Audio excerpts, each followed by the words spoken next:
Hello, I think we are live now. So how is everyone doing? Lamont, take your time. Yeah, hello Carlos. I think we're finally live now though. It always decides to crash. Can I hear my voice though? Hello Carlos. I think we are Yeah, you guys should be able to hear my voice as well. And we are here. Sorry, I got a few emails. What? Okay. Cool. All sorted. How's everyone doing? Carlos, it's been some time. Well, you joined a few weeks ago. I hope you've been doing well, dude. I hear you. Thank you, thank you. Yeah, we're gonna be doing some Golang today, and it's not gonna be Urchin. It's just gonna be like a chill stream where I basically get to learn how to properly use the Go interpreter. Sorry, the Lua interpreter in Golang. And this is basically referring to gopher-lua. And the reason why is I basically figured out that I don't really know how to write proper Lua in the last stream, and I don't really know how this library works, how the interpreter works here. And this is like a key part of Urchin, or it will be a key part of Urchin, because I want to make sure that Urchin is able to accept plugins, like Lua plugins, written by developers that can like just plug into hooks, right? And this is why we're kind of doing this today. But yeah, I mean, welcome to the stream, and then let's get started, shall we? So I thought we would do like a nice little project, right? So the project that I was thinking about that we can kind of do in a stream would basically be a REPL. So if do you guys know what REPL is? Maybe Carlos, you've heard of REPL before, but you can think of it as a very simple or a simplified interactive like terminal. So you can write something like an add 5 and 4, and then it will like interpret it. Yeah, REPL, that's the one. Yeah, I've done it on the stream before with C++. In fact, I might have done like an interview question on this, but it was not Golang, so we can do it this time. And yeah, you can have like add functions, you can have like print functions that will just say hello world, and then it will just print hello world. And then you would just take the user input and then kind of, execute some function and then show the result, right? So where does Lua come in? Lua comes in because I want to make this extendable. So although it's, the REPL application itself will be a Golang application, right? It will be a binary.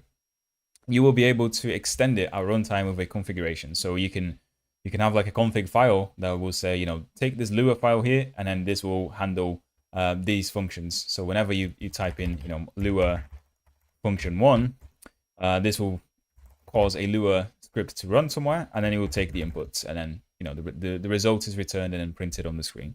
That's it. I think that's something very simple that we can possibly get done in an hour, right? And I might actually be a bit unresponsive if I want to get this finished today. But if not, we can also continue this in multiple streams, maybe 2 or 3 streams if it's too long. But it should be a nice way for us to actually be able to use the Lua interpreter in Golang and figure out how it works, because I have no idea. So yeah, let's get into it. I see that there's like 4 or 5 people watching now, so hello guys, welcome to the stream. And if you haven't done yet, please like the video because it does help me out quite a lot. Literally just spilled Coca-Cola everywhere. But yeah, the first Coke of the day is really nice. I'm gonna stop drinking it so much because we will run out in like an hour. Yeah, we'll be using a lot of like resources. Obviously, I know nothing about Lua, so we're gonna be learning how to use it. Nice job spilling coca. Thank you, Vir Prasad. Yeah, clip that, guys. You can clip that if you want. Make me embarrassed. Make it as a meme on the Discord. I would appreciate if you did that. Yeah, so setup wise, I already have created a basic like Golang application here. We just have a main file. We might create an actual library module here. So we have the interpreter, which is going to be providing the functions that will actually, take a string, split it, and then show a result or output a result, right? So that's what we want to do here. So yeah, first of all, this REPL thing, I hate to say it, but it's really just a hash map, right? So a hash map of like the function name and then where which Lua script is going to be executing that, right? So it'll be very nice if we can do that. And for this, I'm actually gonna, yeah, let's just start it, right? So we can have the the bare bones project in here, or the library. So let's create a new file. Let's call it interpreter.go. We're going to have a package interpreter here. And this is going to have a type interpreter, which is a struct. I wanted to format it for me. And yeah, this is essentially going to be like a map of a string to whatever type, Lua type we have, which is a Lua function. In this case, it will just be something like, I guess, a string for now, just so we can see where it is, right? So we can have a Lua function here. We can change this later. So the goal here is to change this type to hold an actual Lua script, right? That's what we want to do here.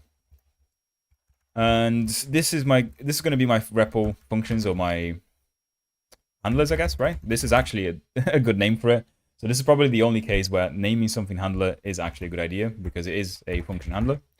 And what is the idea of this? So the idea for this is this: it will store which Lua scripts will be handling a particular input function from the user. Let's put an example here. So example, if we have the interpreter running and then someone does add 5 and 6, this will imply that handler add will be the Lua. Will be the Lua script handling it or running the function, right? Does it make it clear, guys? I think it's fair enough. You guys don't need to know any of that. And for now, this is what we're going to have in the struct. We are probably going to also take in a interpreter. Is that how it is? So they can do this func.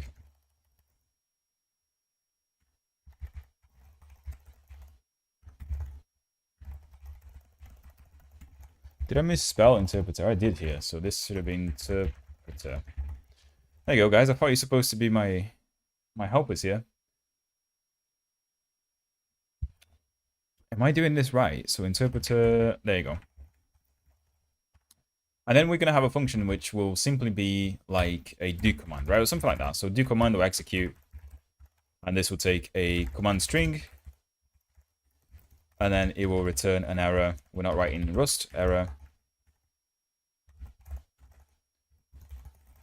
And, ooh, why is this not working? I can't spell interpreter either. Yeah, dude, there are so many words I can't spell. It's ridiculous. Right, first of all, struct member functions in Golang, or functions associated to structs. It's not really a member function. Why is this not the syntax? I thought this was the Go syntax. Oh, please. Please don't give me like a huge article when I just want the quick answer to it. Should it be before, after the function? I don't know, actually. Are we building Lua interpreter in Go? Yeah, so we are not quite a Lua interpreter in Go. We're building an interpreter. We're building a REPL. That will just be natural text, something like this. You pass in add 5 for, and then we will say in a config file that there will be a script that will handle the add command, and then yes, that will that will be handled with Lua. That's the idea. So it's basically a very, very simple plugging system with Lua. That's what we're doing here, Via. And the reason why I'm doing this is because it ties quite nicely with Urchin, where I'm actually doing a full-on plugin system with Lua, but it didn't work quite well because I don't know how to use the Lua interpreter in here, right? And we're using this library here called gopher-lua to actually do all the Lua kind of like hard work for us. So this is a Golang Lua interpreter, which is very small, and you can just put into any kind of Go packages, any Go projects. That's why. So Go struct and member functions. Like, bro, why is no one giving me the right answer? Struct functions Golang. That's what I want. Go by example method. Ah, yeah, I got the syntax quite wrong. So I do apologize. I am, I'm terrible with Golang, and it has been actually quite a while since I don't do this like all the time, shall we say? So I do forget a lot of it. So it's supposed to go after the func definition here, and you're supposed to have a name for it, right? So it's something like that. Let's just move it into here, right? Right? Yeah, I think so. So interpreter is supposed to be a like that. Does it work like that? Yeah, I think it does, right? But anyway, so the point of this function is so we can have we can take in a command string, e.g. like add 5 and 6, then find the associated handler, Lua script, then parse the inputs, make sure it's expected, they're expected,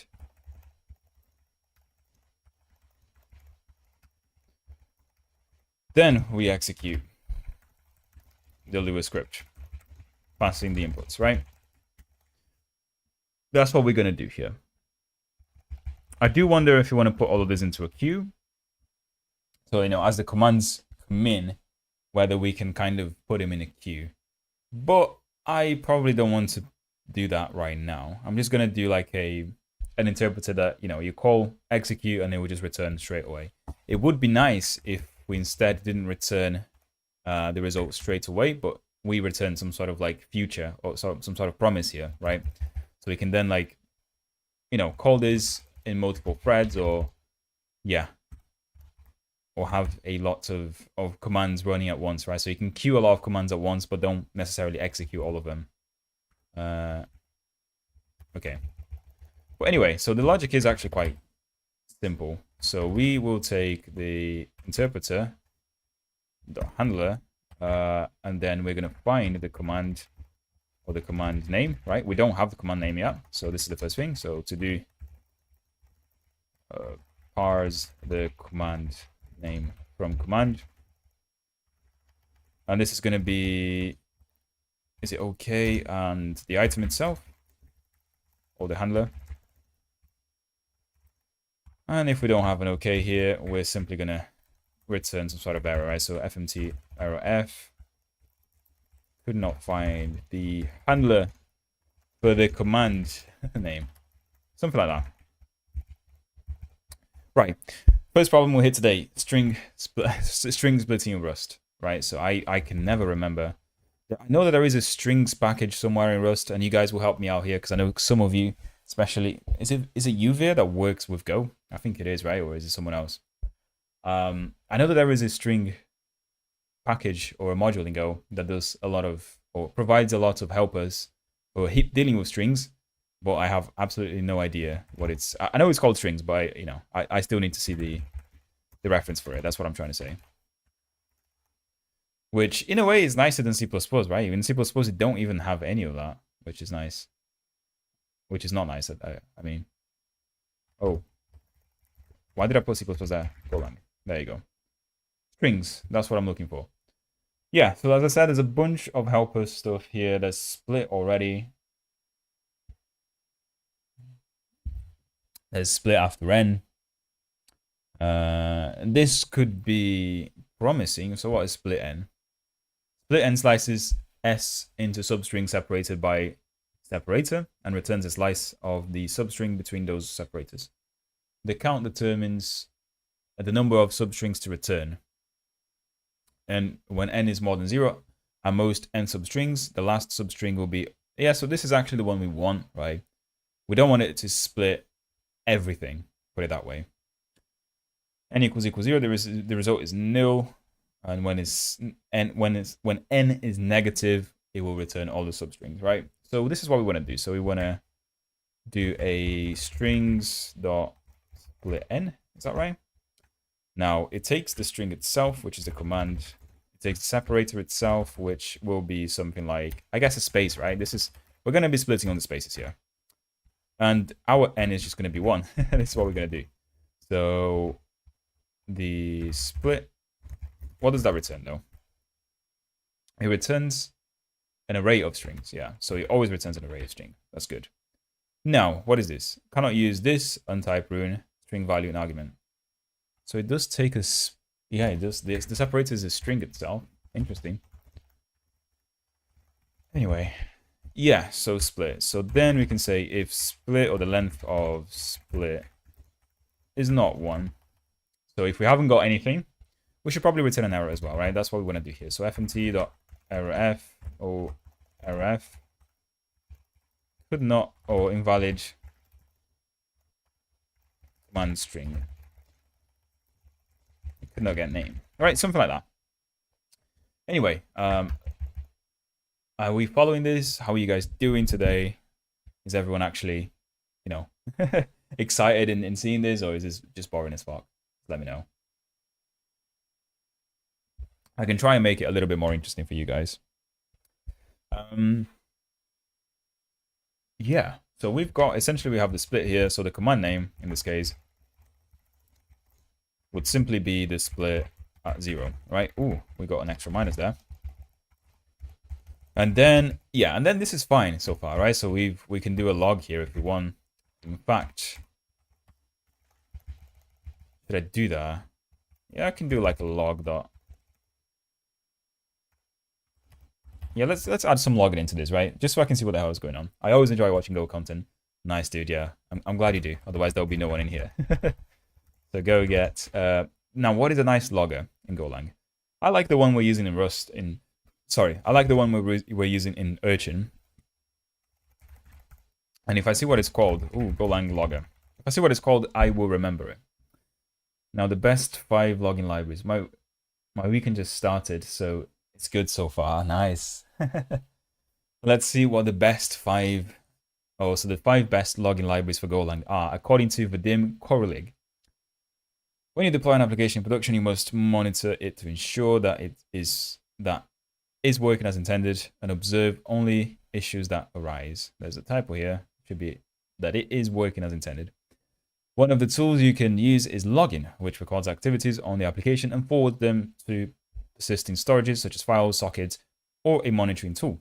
If the application has an issue, you can go through the logs and analyze the state of the application. Yeah, we know that, right? Right, so Zerolog is the one I want. I was just looking for that name, really. I have tried, I think it was Apex Log, didn't really like it. Slog, I didn't really like it, but Zerolog was pretty good. So this is the one we're going to add. Is it still well maintained, though? It seems like the last commit was 6 months ago. But anyway, so we have this kind of output in here. Loggerers is nice. Ooh, Loggerers is nice. I'm down to try something new. Let's see that one. Loggerers. Golang. Structured plugged login. Oh, it's structured as well. So does that mean it has trees in it? I like the output. By default.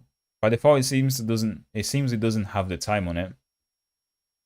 But yeah, so let's see the usage though. I want to see how fast it is to use it. To ensure this behavior, even if TTI is attached, set your format as followers. The output is compatible with the log FMT library.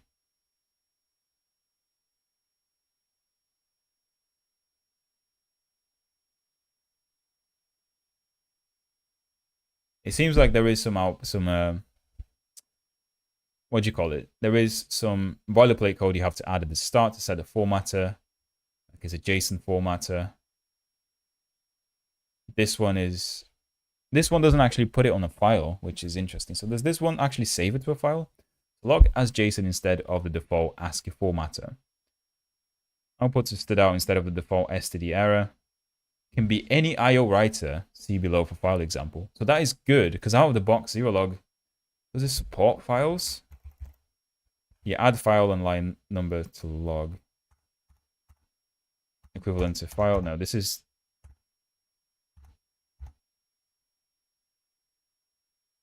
So to decode binary encoded log files, you can use any CBORC decoder.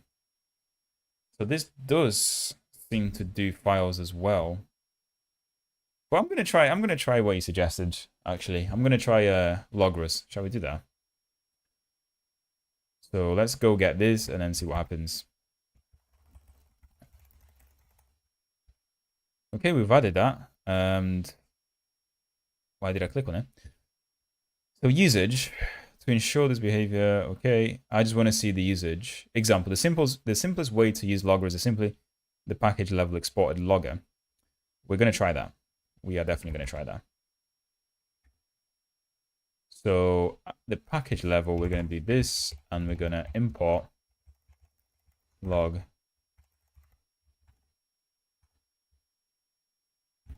In fact, it should have been something like that. So github.com syrup. Is that what it was? Syrups in Logros.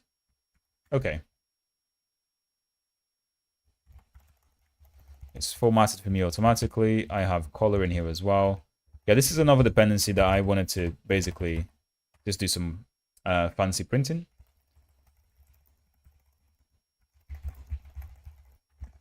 This is just for later anyway. So log with fields, animal warriors. So what is that actually going to do? Shall we do that? So shall we see? Make build.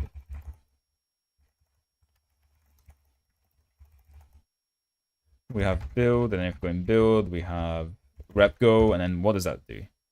So this is what we have here.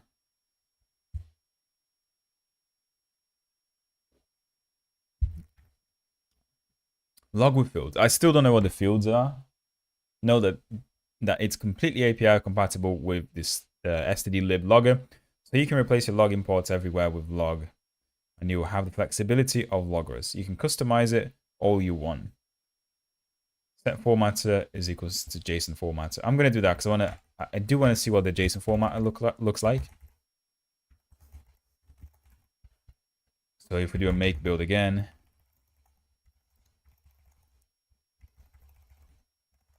and if we do rep go, there you go. So it outputs JSON now.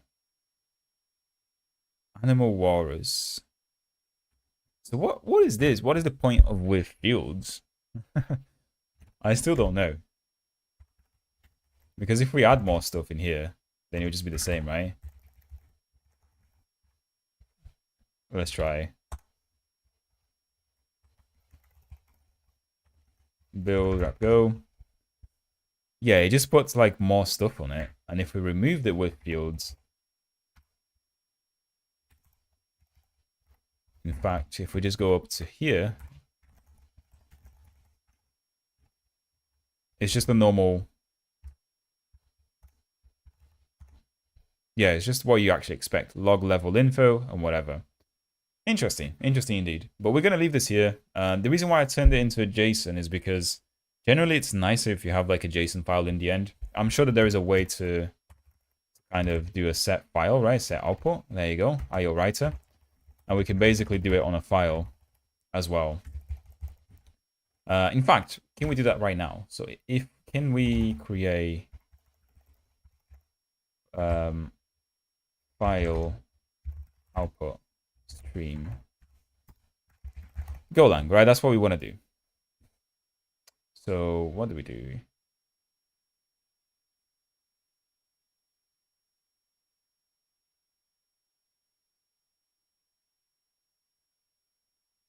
Come on. How'd you do file IO in Golang? There you go. Reading from FS? No, we want to write. Oh, I hate these articles where you have to actually sign in to see the whole article. Come on, this is not what the internet stands for. Simple way to write string or variables to a file. I just want to create an IO writer, that's all. There you go. OS to open file, that's the one. Hey Matt, wish you a good stream. Thank you, Anton. How's it going, dude? It's good to see you here again. I think this must be like the third time you're joining, dude, or in a row because you've been here before. But yeah, welcome to the stream, man. Hope you have a good evening with us. Right now, I'm just struggling to see the best way to, or the easiest way to open a file and then pass it into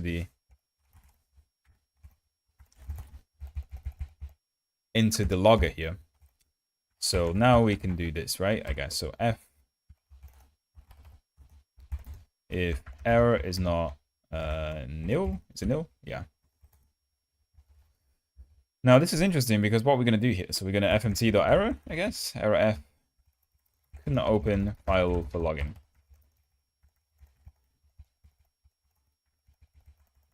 We're going to open a file, I guess, latest run .json. What's error f doing here though?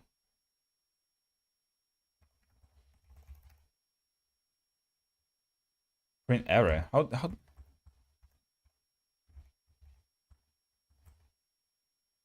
I was working on a new feature with a colleague, that's why I'm late. Oh dude, there's no rush in joining the stream. I'm just glad you're here in the end. I thought that doing fmt error f is gonna print it, right? Oh no, it just fprint sprint. Let's just do a printf now. Or print line, in fact.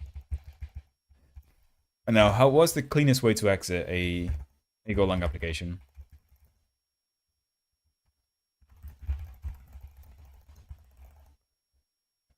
So let's exit with an error code. os.exit. Nice. I should have seen that one. os.exit. Is that right? Passing a -1 here, just in case. Right, so now we should be able to have the Go file doing the login. And I do wonder what happens when I then defer that f close. I do need to do that as well, right? I do need to close the file before I do anything else. Yeah, so let's see if that is actually saving the login to the file, which is what I expect, right? So we do a make build and we run it, and we have the latest run. So cat latest run, and there you go. So it's saving to a file, which is amazing. It's good. Now we have a way to basically log things and see what the hell is happening if anything fails.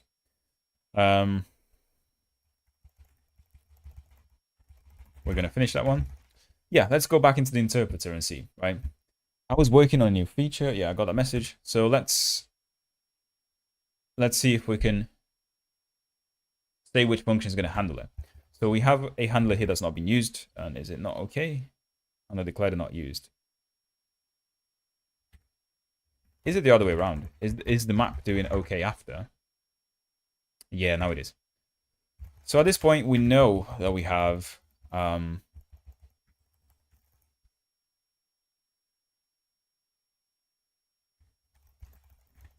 should have been returned there. Now, we know that we have a handler, right?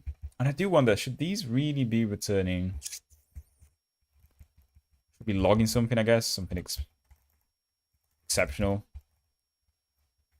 Maybe we should.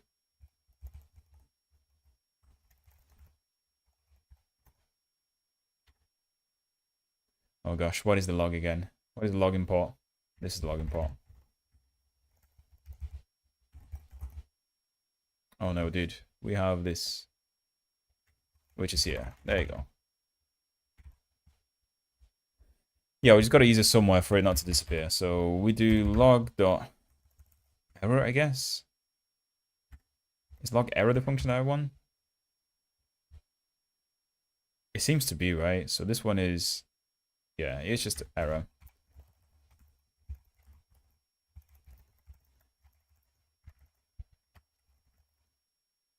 Cannot split command string into at least one element. That's what we're going to do, and then we'll save that, and then we're going to put another one here as well. Hello, yeah, I always get that name wrong. I'm sorry about that, dude. Adash. That's I hope I got that right. I'm doing good, man. How are you doing?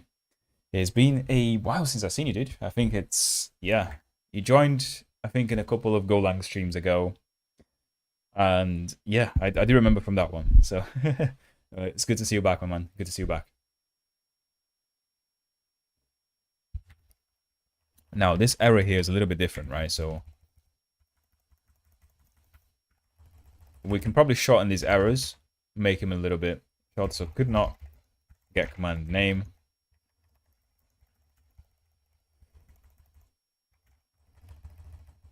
And then we have could not find command handler. And the log will be the same really in this case. So could not find the command handler name in the interpreter handler map. Right? A little bit more more context there so we know what's going on in the log file. That's all. Yeah, in this case, I just, there will be a to-do here, right? So the to-do here is that we are probably going to have to parse these things, the inputs, further, and then send them to the Lua script, right? But right now, I'm not too worried about that. What I want to do is I want to just, in fact, can we not use split n? Can we just use split in this case? So if the length of the split is less than 1, yeah, that's it. I am not very interested in C++, and I had some Golang interviews meanwhile. That's good, man. Yeah. How did it go? Did you do well? Do you know? And yeah, there's no pressure to join the stream when I'm not streaming Golang. I was just mentioning that was the last time I saw you, dude. And I hope your interviews went well. Fingers crossed. Let's hope for good news, right? There's actually quite a lot of people who joined the stream, or who I've met through the stream, and since they've started programming, they actually found a very good job somewhere else. And yeah, I get very happy when that happens. So yeah, so we have that, and the to do here would be to parse the remaining arguments, making sure that we have the number of args, expected, and I guess the types of the args, that would be nice as well. Types of arguments are valid, right? So for example, if a function is adding two integer numbers and you pass in add, string and string, we expect this to fail, right? So, just going to put an example here. So e.g. if add command string,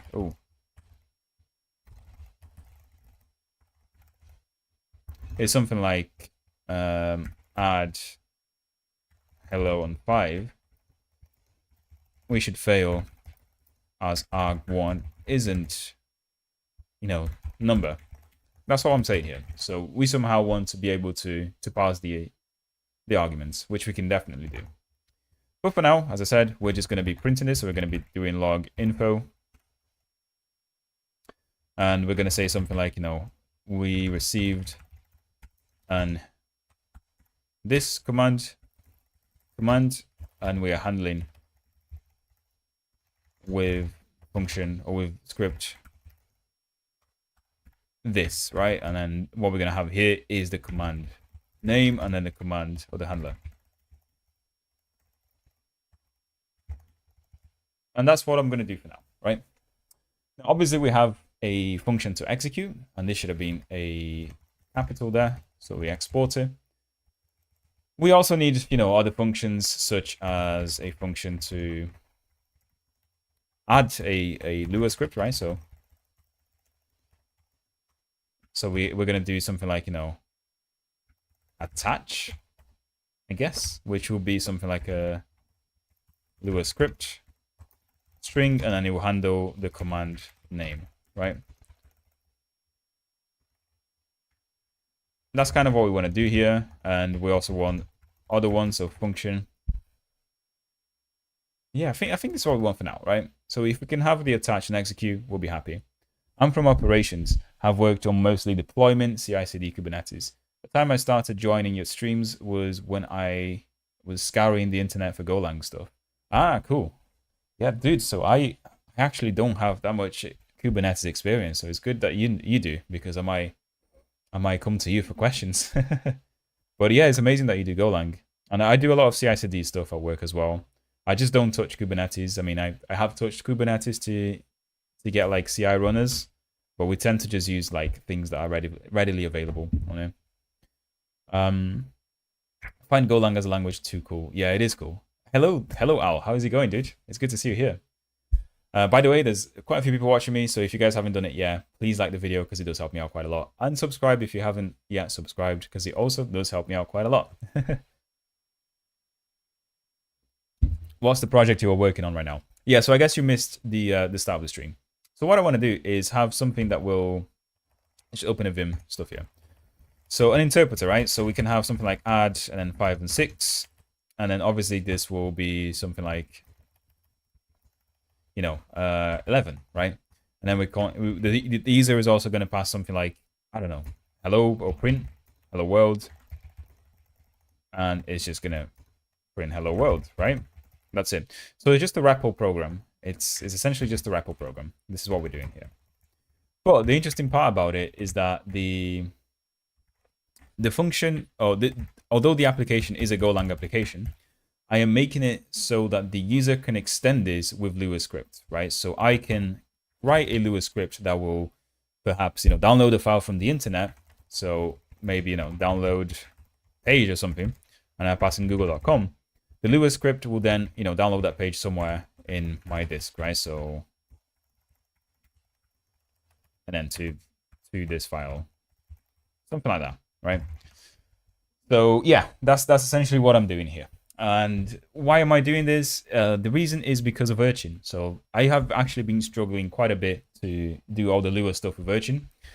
And Lua is going to be quite important to Urchin because I think it's going to be the way that I'm going to handle plugins, right? So, WordPress has plugins and it works with PHP because PHP is an interpreted language and you can kind of inject PHP on itself at runtime, put it that way.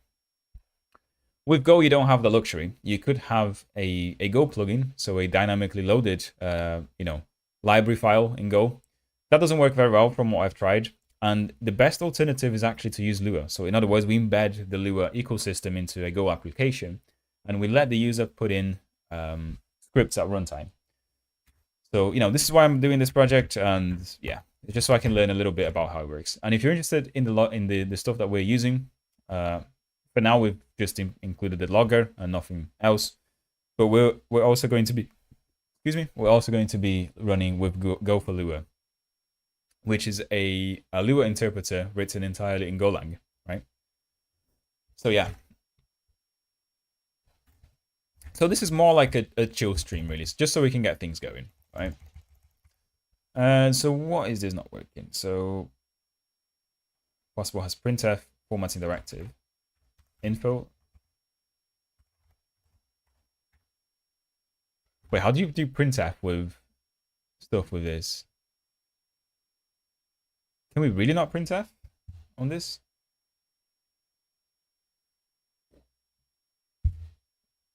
For a startup who wants to use Golang and quickly go live, what do you think application security plays? So for a startup who wants to use Golang and quickly go live, yeah. What do you think application security plays a role? So where do I think application security plays a role? Is that the question? Let me know if I understand it right. And well, in terms of Golang, application security and Golang, I think it's, Go is a good language for at least making you think about security things. Like if you think about just the error handling mechanisms in Golang, it's a lot more ahead than other languages. So like every sort of API will be undoubtedly returning an error, and you have to handle that error. And you can't just like assume that something will work if that's because that's not the case. You have to handle the error, and just by having that, I think it that makes applications a lot more secure in terms of like actual security from like attacks and stuff. I can't, I don't really have much of an opinion, to be honest. I haven't really done that much work with Golang, so I don't know how good it is to implement certain security mechanisms. It would be cool though to implement something like either like an API gateway or reverse proxy in Golang, just so we can get more exposed to that sort of stuff. Yeah, even simpler things like JOT validation and whatnot. So yeah, but I don't really know much about security with Golang, so I can't Can't really answer that question very well. Okay. Yeah, so how do we do with fields? Fields, requested ID equals that. Does Logros not accept any F strings? So like printf strings or something? Do I just have to pass in a format, I guess? So I can do fmt dot s printf or something?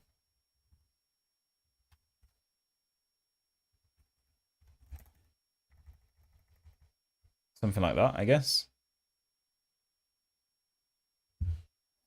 Print formatting, okay. Isn't Go shipping their own log library? Yeah, they are, but I thought I would use this one because it you can quite easily put all the logs in a file. So I was just planning to have everything in a JSON file for future use. But maybe that's a stupid idea. Maybe I should have just gone for the simpler stuff. So you're making me question myself. I'll always stick to the simpler shit. That's what I can say. It makes life easier. Yeah, what is fmt.sprintf not a thing? Oh, there you go. Sprintf is here. I just didn't realize. Yeah, so Logros doesn't seem to support formatting directives, which is a little bit weird. But anyway. So now on main, what I want to do here is have that REPL thing, right? So we do want to kind of have like a, after setting all the log stuff, we want to have a while loop, or in fact, just a for, or a for like that. Does it work like that? This loop will spin using 100% CPU. Okay, yes, it will do. For proof of concept, I'll go with the path of least resistance. Yeah, those are wise words, Al. Those are very, very good wise words. What I want to ask is, while you are building services in any language, is security always on top of your mind, or just follow up? So follow the standard and security gets covered by default. It depends, dude. Like if I'm writing something that's kind of open to the web, then yeah, it's always on my mind. From the start, really, especially when it's commercial software, when I'm working, doing software for my company. Then yeah, you kind of have to think about it from the start, really, because certain architectures will kind of play out nicer with security. Now, when I'm writing things for the, just for fun, like this stuff, like Urchin, for example, I can't say the security is on the top of my head. So I just assume that, people won't be stupid and deploy my stuff to their professional, like family business website, which I've definitely not done, by the way. I have, by the way. But yeah, I mean, that's how I feel. So things that I do just for fun, no, I can't say that I start thinking about security from the start, but it does come about, obviously, eventually. Right, so user input with Golang, that's what we're gonna go for.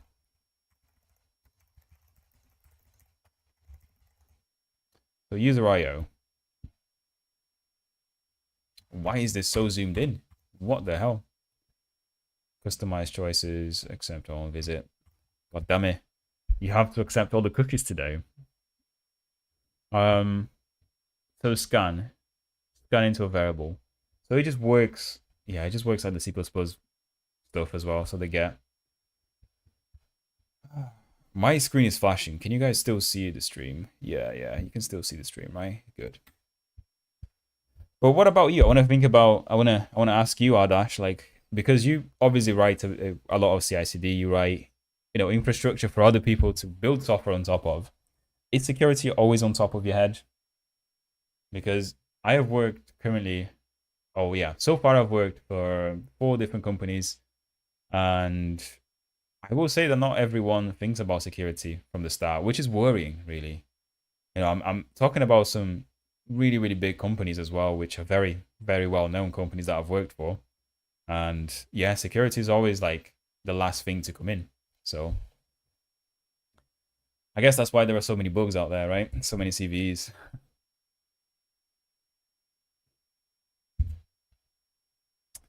Anyway, yeah, so we need to do FMT, so scan. So we do have a string here, so the command string is going to be a string. So var, var command string is going to be string, and then we do a this. Is that correct? Scan I, print number. Okay, yeah. So once we scan, what we can do is we can do something like, color dot. Let's put red, right? Just to make it cool.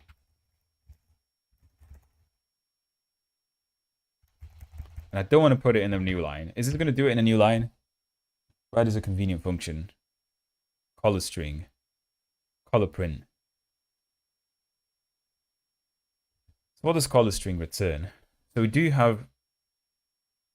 Okay, so we can just do that, I guess, right? We can just work with FMT on this library. So what we can do is we can do the... I don't know what to call this. This thing that comes into your terminal. I guess that'll be whatever the equivalent of the $sign is. I'm going to call it indicator. I don't know if there's the right name for it. So color string, does that work?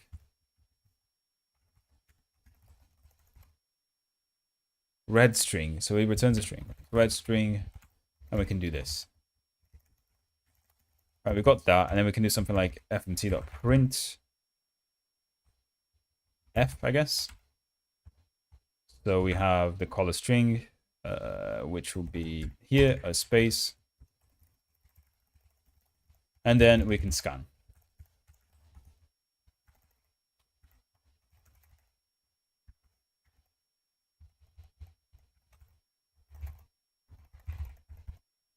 You inputted, or you input.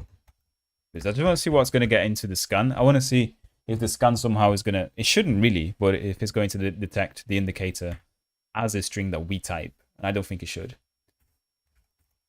Right,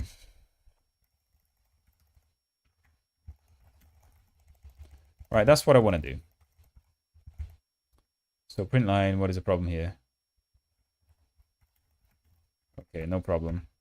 Change it to a printf whenever we can.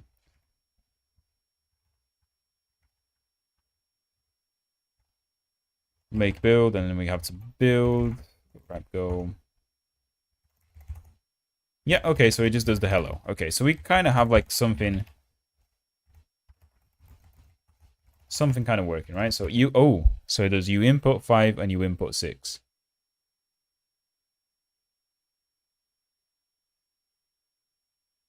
What?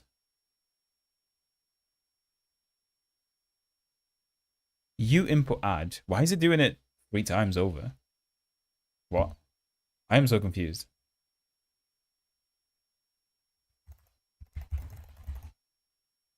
You input 3. Where you input hello, you input there. This is not the behavior I want, right? So I want it to do the whole thing. Right, cool. So how do I do scan state, scan line? There you go. That could be the one, right? I guess. So let's see. Scan line is similar to scan, but stop scanning at the new line. Yeah, that's exactly what we want. So make build rep go. Hello there, 5, 6, 7. So it's still doing that. It's still going to the end of the line. Sorry, it's still doing it by the spaces. Split on R, N. I'm not on Windows, so there shouldn't be a carriage return there. Oh, wait, split. Should I split? No, I'm not splitting already. So I wanted to get the whole line. Anyway, I missed the message. So yeah, security is a major part of operations. So far, the companies I have worked for had pretty good environment security, but always you can't prevent human error. Yeah, I agree with that. So yeah, whatever company I've worked for had pretty good like setup security as well. But it's always like human errors that are the problem, right? So someone like leaking an API key somewhere, or someone, pushing data to where they shouldn't push. Or whatever, making, the permissions somewhere in AWS a little bit too laxed. That's always the problem. What can anyone do if someone puts their private key on GitHub? I didn't read the message before I said that, by the way. It happens and nothing can be done about it. Yeah, I mean, all you can do is have the GitHub owl that will check for you. I have that in every single GitHub project now, by the way. And then it will hopefully tell me if I commit something that I shouldn't, and I can just revoke that private key straight away if it flags up somewhere. Now, problem. Scan line is not really doing what we want it to do. So scanf scans the text read from standard input, storing successive space separated ones. So this does space separated things as well, which is not ideal. I don't want to scan with the spaces. So the Golang scanner does that by default, and it's not what I want. I don't want to do that. So Golang scan whole line spaces with spaces. Let's close a few of these because I think we don't need them anymore. We're just using RAM. You can use both IO reader and std in. Okay, let's do that. Could you please elaborate more on your answer, adding a little more description about the solution you provide? I think the solution is to get input by the user of buffer.io library. The red string will be this is a string, whereas I want it to be this is a string. So Golang v1.2 works for me on another way. So buffer.io, this without this only equals symbol. Wait, what?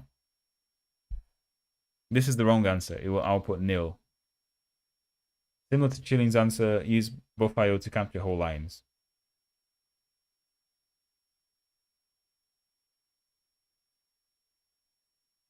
If we don't know the full... Wait. Okay, so if we know the format, we have that.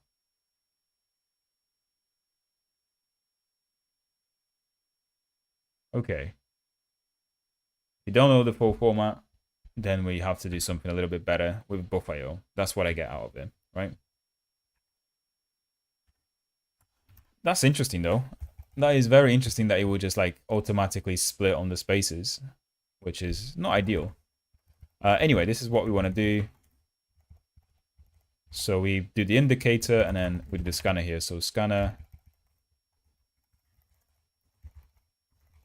buffer.io.new scanner. Where's the std in? I know the text is here, but I just like retyping things in my head because the act of typing will make it like stick into my mind a little bit better than just copying and pasting. Do you guys feel the same? Like, even though you can see the text here, I could have, just grabbed it down here and then commented it. But I kind of like copying it just so I can get some more action and then therefore have some more time for my brain to actually, store this line of code here and what it does in my brain, which is cool. So scan is the one. Yeah, I feel the same. I bet when people are pair programming with me at work, I'm like, what the hell? Just copy and paste, dude. And that's like, nah, that ain't me, bro. That ain't me, bro. New scanner, we got that. We got line text scanner. Okay, scanner, scan. Use scanner, scan to keep reading. So the line here.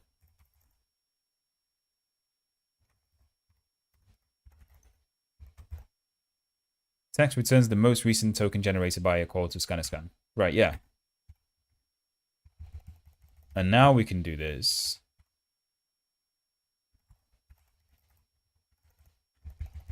Oh, this is actually nicer because I don't have to define the variable up here as well. Printf indicator. And then the scan stuff in here, we don't want to scan line anymore. We just want to do that. Now, what happens if we... Ooh. What happens if we do a make build here? And at the end, we do a build. Rep go. Are you guys doing anything spooky for Halloween? I forgot to ask. See, this is more like it. This is way more like it. Hello there, my friends. Amazing, right? So this actually does what we expect it to do. Right, now, next thing, quite easy as well. So we pass in this command string into the interpreter, I guess. So we're going to have to create an interpreter up here.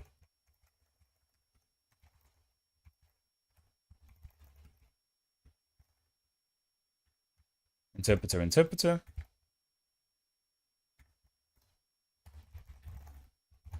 I guess we can do the handlers, right? We can do a handler and then we can create a map here that will be going to string to whatever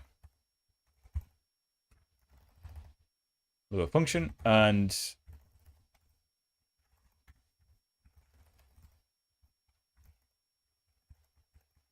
some path to add the Lua, right? This is what we want to kind of do, something like that. Subtract some path to sub.lua. Let's do a download function as well.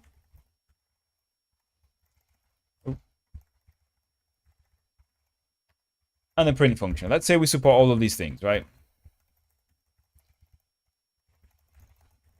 Okay, let's also sort those lines out.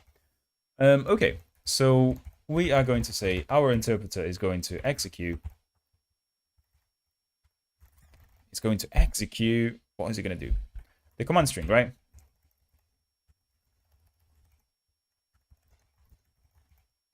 And if there was an error, if error is not nil, what we're going to do is just, I guess, print some error. So print a very bad error here. And how can we do that? So error string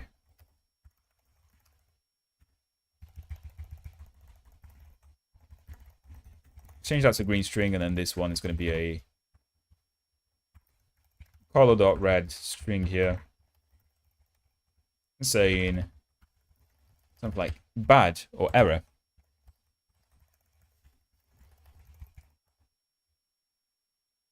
And of course,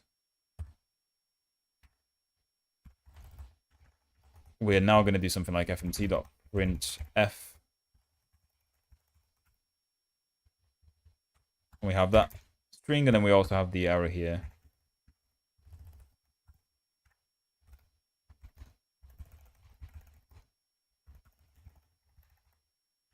And why is that not working? Oh, that's not working because I forgot to have the passcode case, didn't I? Now, do we want to exit? Probably not, right? We just continue. We just continue here. But that's good, right? Because now we can say, yeah, now we can see what happens, right? So let's do make build. I suspect that we're not going to let it get the logs. They will be in the file. In fact, what we can do is we can just add a few logs and then remove this formatter for now. Or remove the set output to a file. No, let's leave it there. But what I want to do is actually add a new execute thing here. Oh yeah, it is already logging now. Beautiful, beautiful. Okay, so let's do a build and rep go. So add 5 and 6. That works, but if I do something that doesn't exist, download 5 or print hello world. What I want to see is that this latest thing has something in here. So these are the errors that I'm getting. So okay, that should have gone on a new line, which is fine. So there you go, we receive an add command, and we will be handling with the script add Lua, or wherever that is. Cool.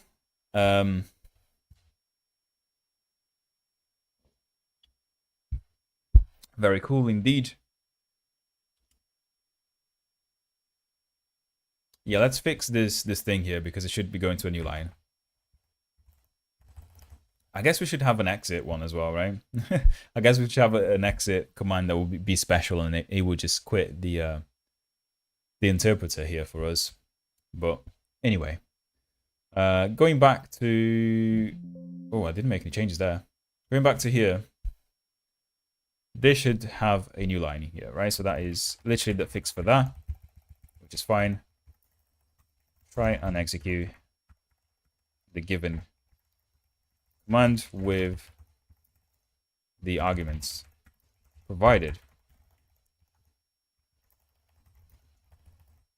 If we failed to execute, it was right. If we failed to execute the command, then we simply print the error and continue execution. That is it. So you want to use this interpreter to strengthen the security of virtual Lua plugins. Not quite. I just literally want to know how Lua works, because this is where we get to the interesting bit where we actually write a Lua thing in here. This is where we get a new file, and we do. Oh, in fact, we can have a script here, right? And then we can have a new file called add.lua. And we write a function in here that will actually, take in the arguments, so however many integers we pass into it, and return the addition of those. And I'm gonna do it in a way that I can plug, as a user of this binary, I can plug it into the binary. I can say, I want to add a handler for the add command, and this will be the file for it. I want to use it for that. I want to use it to learn how we can properly use Lua in Golang, right? This is what I want to do. And yeah, I mean, this is where we actually go back to gopher-lua and begin using the library. Really, there's nothing else to say. So one thing I do want to try out is custom or user-made structures in Lua. So there is a way to kind of create struct tables in Lua in a way that it kind of automatically converts between the Golang type and the Lua type. This is what I struggled with in the Urchin stream, and this is what I'm actually trying to get to in this stream. So for example, add, it would convert whatever the arguments are to maybe, if we keep it simple, it would just be a structure of, A and B. So they're both, those two members, A and B, will be integers, right? So I can say, I can provide a definition for that Lua type within Golang. And when that function receives it and, returns that type, on the Go side, we'll also automatically have that, if it makes sense. I'm not sure if you can see it. So it's basically a type safe thing, a type safety thing that I want to get to. I'm rambling too much. I'm not sure if it makes sense to you guys. I'm sorry. But hopefully you will see what I mean in a second. But no, answering the question, this has nothing to do with security. And I do like this kind of cat. I'm not sure if you guys can see it, but there's a little cat here. Look, there's a cat for Lua. It's beautiful. Memory cache usage. That's amazing. Now, the only problem is that this library doesn't actually contain a lot of documentation. I mean, there are some Go docs in here. But the usage is kind of lacking in my opinion. So if I went to, you can see all of the supported types in here. The one that's kind of interesting to me is this user data, because user data is a struct. It's basically a struct, right? And I want to see how we can, create these types within Golang for us, for Lua. But we're still like a little bit far away from that. First of all, let's actually begin by creating, create Lua functions, right? How do you do Lua functions? So functions. Let's zoom in here a little bit. So functions are the main mechanism for abstractions, for abstraction of statements and expressions in Lua. Functions can both carry out specific tasks or compute return values. In the first case, we use a function called as a statement. In the second case, we use it as an expression. Yeah, okay. In the first case, it's a statement, and second is an expression. That's fine. Wait, what did I just do? Okay, so this is, and luckily enough, there is exactly the definition for an add function here in Lua. Oh wait, can we not format this? Format document. Configure. Who are my formatters? So WASM is somehow picking up the Lua formatting. Interesting. Add elements of array A. So yeah, let's assume that our function for adding will take an array of integers or an array of numbers in general, right? This is, I'm fine with this definition. I can kind of see what this is doing. So iPairs. Is iPairs like the only way to iterate over something. Like, what is he using the I for? What is he using the I for? Variable, global variable in lowercase. Did you miss local or misspell it?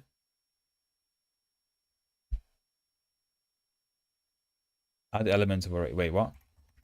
If I do capital, is it global now? Is it the same as in Golang? A is array in this example. Yeah, I'm fine with that as well. I mean, for now we can just do, you know, an array of elements, which is cool for me. Now, how do I load this? I want to load this in my binary with gopher-lua and also execute it. Also execute and get the variable, the return statement, right? So let's take a look at the gopher-lua and see how we can do that, shall we? I already kind of know we can do a do string or something, but yeah. So data model, all data in gopher-lua program is an L value. An L value is an interface that has an interface type that has the following methods: string, string, type, value. Okay, so all the types in gopher-lua have this thing. So you can get the string value of it and the type of it. So the type and then the type name. I guess string is the type name. Is that correct? Hello, Cubix. How is it going, dude? Good to see you here again, man. Second time. Oh, I'm nearly done with my Coke Zero.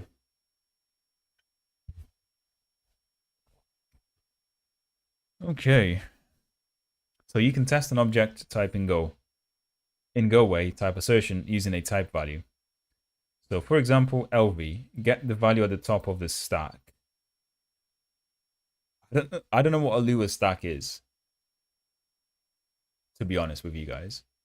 So is it just going to get the first variable that was declared in a particular script? Is that what it means? I don't really know. So, okay, string okay, Lua, LV. I guess LV is like, what is LV in this case? I have no idea what LV is. No idea what LV is. Oh, is the L value. Is the L.get. So what is L? L is the question. L is a Lua new state, right? Lua new state, and we defer the closing of the state. Cool. Cool. And if error, we do a file. Okay, so this is basically what we need to do, right? So for every kind of script that we have that is a handler, we're going to load it and then create a new state for it. So we got that code snippet there. I'm just trying to understand this thing in here. So if the TBL, oh Jesus, this is getting complicated now. So this is LV. We're converting LV into a Lua V table or a Lua table, right? So that returns an OK in here. LV is table, which is that. So I guess a table is just a map, right? Is that correct? Lua, you guys tell me because I have no idea how to use Lua. So this is how we test for types. So yeah, I kind of get this. So this is just testing, you know, just trying to cast the LV to a particular type and checking if it's okay.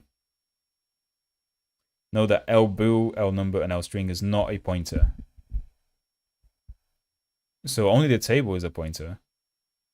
So to test L nil and L bool, you must use predefined constants. Okay, this is getting confusing now.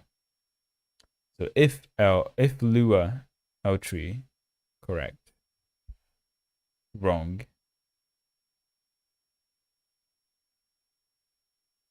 you must use predefined constants. Okay, I see.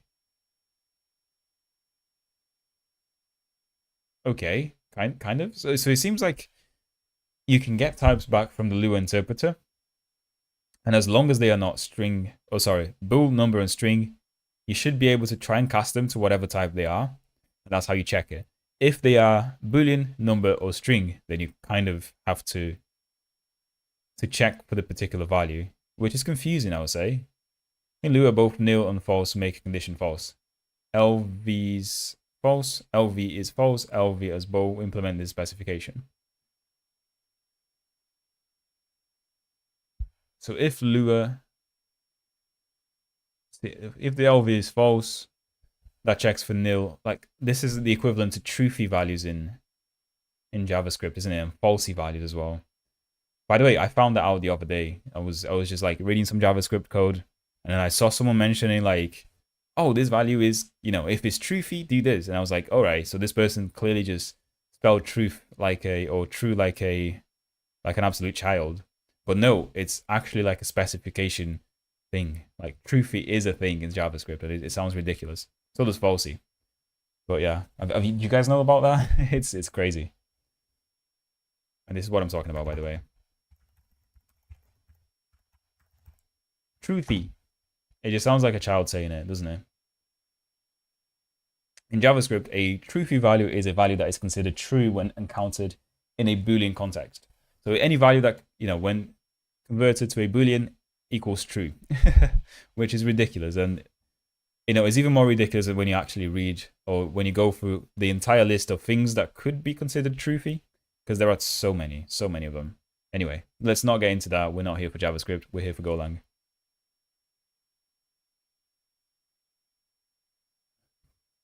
Right. Brother, this is getting ridiculous. This is getting ridiculous. Okay, so let's take a step back and start from the start. First thing we're gonna do is this, right? So for some, you know, if we're gonna assume that we have an array here of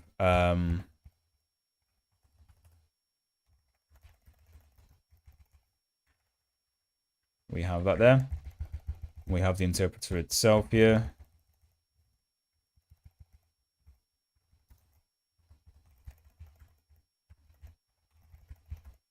Interpret. I can't spell interpreter for the love of God. Interpreter.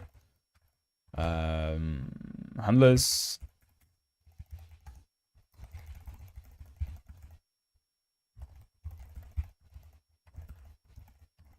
I'm going to load the script, right? So say we have a bunch of scripts that we want to load, right? So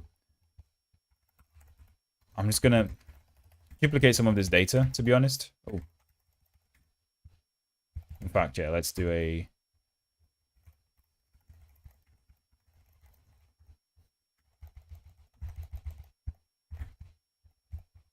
I'm going to do this, right? And then we're going to iterate over each one of them and try to load the scripts, right? So in our case, we only have this one, which will be whatever the path is in my machine.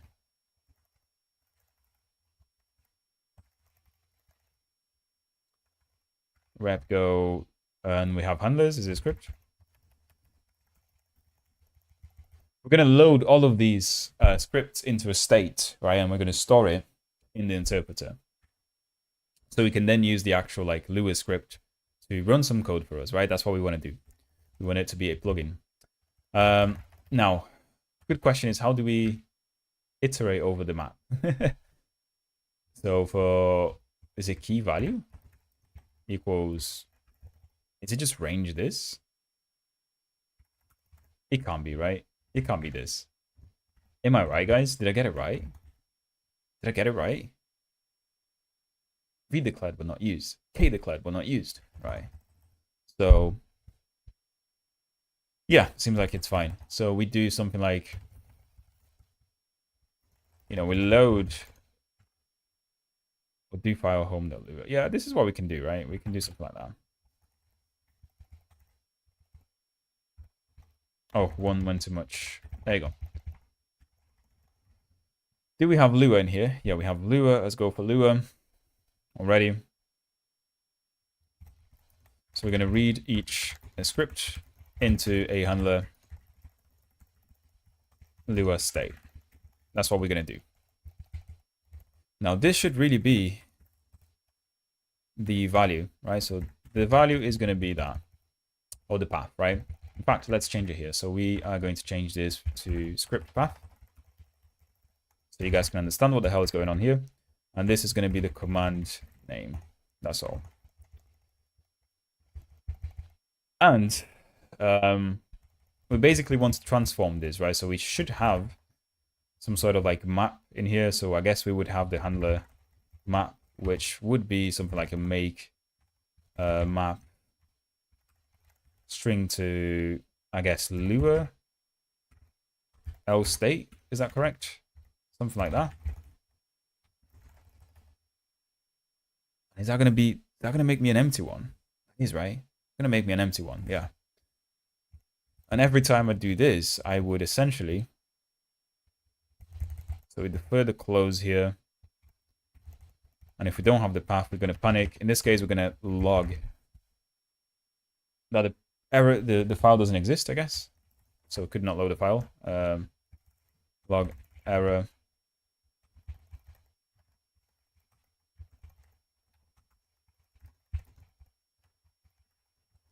Could not load script file.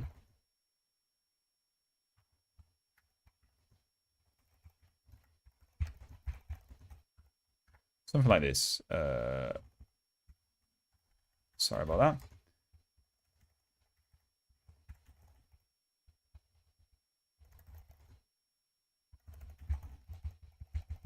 Yeah, I'm going to put this into a function somewhere.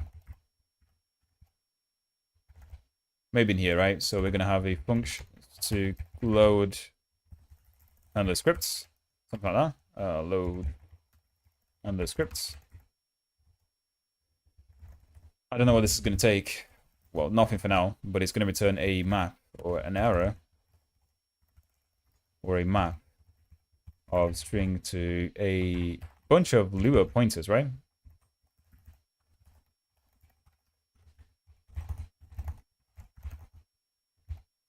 What is wrong in here? Why is this not right? An expected semicolon or what is not right in here? So we have a map of string to the Lua state. Script path instead of error. Oh yeah, thank you. I'll try that out in a second. So script path instead of error.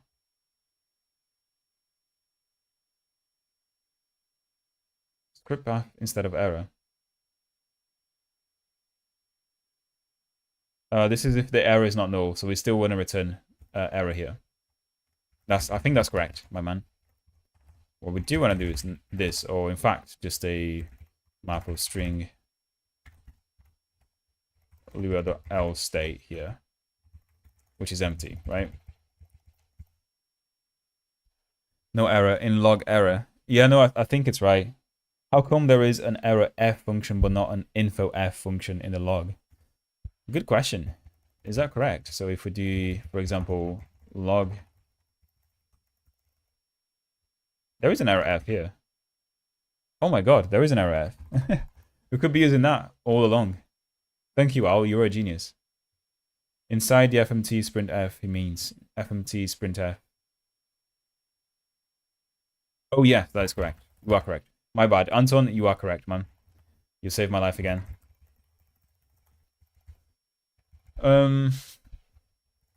We are going to pull that. Where is it? This in here as well.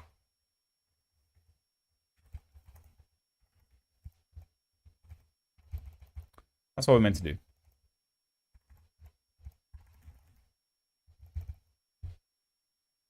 Now handler map, right? So this happens in here. So handler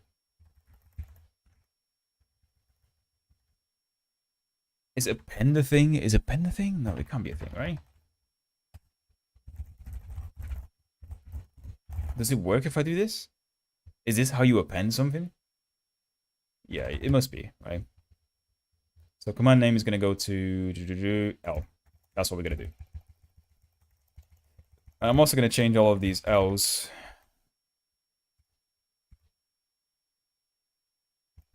to Lua state, I guess. Ooh, oh no. Oh no, why did I put a... Anyway. Lua L state. There was only one here. Not the end of the world. Oh my god, it will be if I can't spell it. Yeah, so that's what we're going to do. So in theory in here, we should have a return nil, and we have the handler map in here, right? This is what we're going to do. Load handler scripts. So error should be returned as the last argument. Go. Okay. I didn't realize that. And we flip these, right? I guess.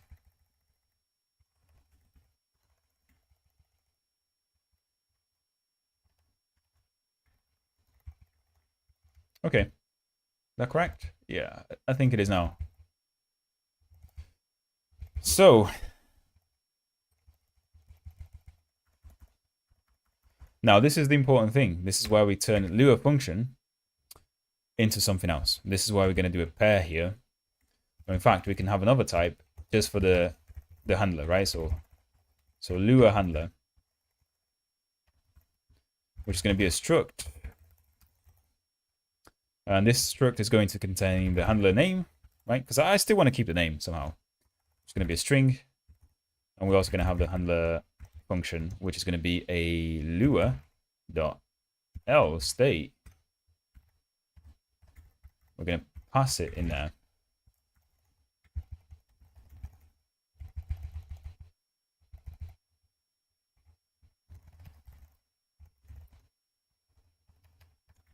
Wait. Do I want the name here? Because I already have the name in here, essentially. I guess it doesn't hurt, right? I mean, the to-do would be to do something like arguments, right? So the arguments, and then this would be some sort of like, arg1 equals int, and arg2 equals string or something like that. And this is what we expect the argument to take. And this can be done later. This is like a type checking thing that we can do later on. I'm not too bothered about this one for now. But yeah, to change this type to hold an actual Lua script. Yeah, so we are doing that right now. Yeah, we'll keep the name here. It doesn't hurt to keep the name here, right? I think. Yeah, it doesn't hurt to do that. There may be some data redundancy, but we don't really care. It does mean that this function will actually have to return a map of interpreter.lua handler. And these return types will obviously change. They will change.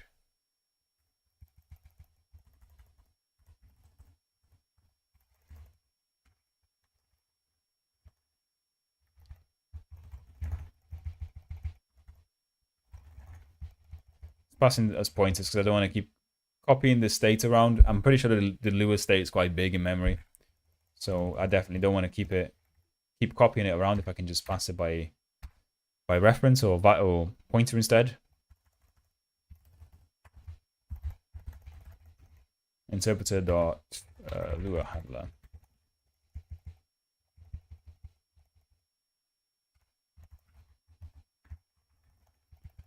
Now, yeah, this is the one. So command name is equals Lua state, and this is what we do. Interpreter dot.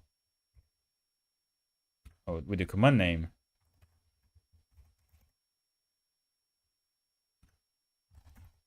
What was it called again? Oh, it's handler name, yeah.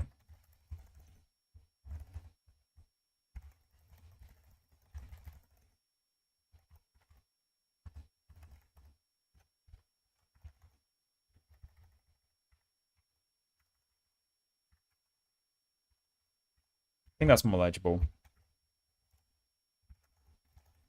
Okay. An advice for you: if your struct name is already Lua handler, it's redundant to add the handler as a prefix on the. Yeah, that is true. That is a good point. I agree. So that is pretty good, actually. In fact, let me just do it properly and rename it, because that's going to rename everything. Oh, why did it not go through? Okay, good point out. I agree with that. That's the kind of shit that I tell people on a pull request, but I never do it myself. Do as I say, not as I do, right? That's what people say. Okay, so we have that. So we have a function that loads the interpreters now. So this becomes now something even better. Ooh.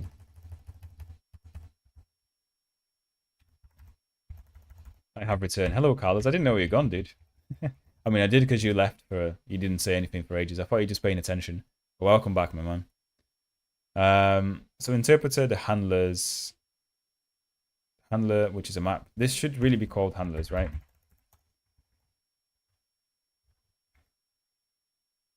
Now, why is this interpreter handlers? What happened here?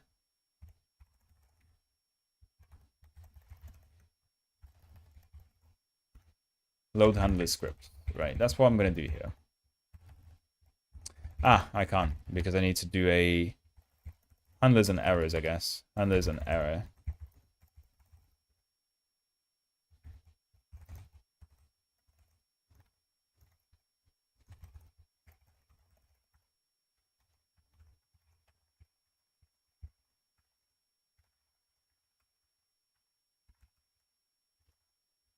Can now load the handlers, and we have something like this.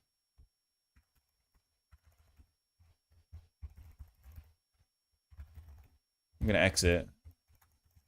Was cooking, then I ate. What you cooking, my man? Flip the return types in your function. You have the other way around. Do I? I may do actually. So you meant in here, right? Do I? I made burgers. Nice, dude. You made some banging burgers. Dude, I've not made a good burger in ages. You know why? Because I've actually been trying to eat healthy because I'm going on holiday in a week's time, by the way, guys. So you might not see me for a stream in like a good 3 weeks, but I do have content that I'll be releasing. But I've been like very, very well disciplined and trying to lose weight. You flipped it already. Yeah, I did, dude. So I think that's what, Go was actually fairly helpful in that case because the compiler did say that we should return the error at the end of the return, the types. And I didn't know that, to be honest. So it's nice that the compiler will tell you that. Anyway, going back to the story of the burgers. Yeah, I've not had a good burger or a good pizza in a while. Let's just put it that way.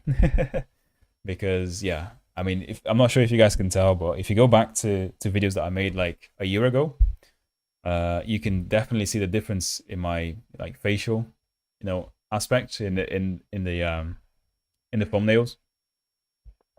What I'm trying to say is that I literally lost like 12 kilos in a year, which is pretty good, pretty good. I lost 12 kilos since last November, so yeah, I'm proud of that. But yeah, I mean, I can't wait to get back to my ideal weight and then be able to actually start eating fatty things again.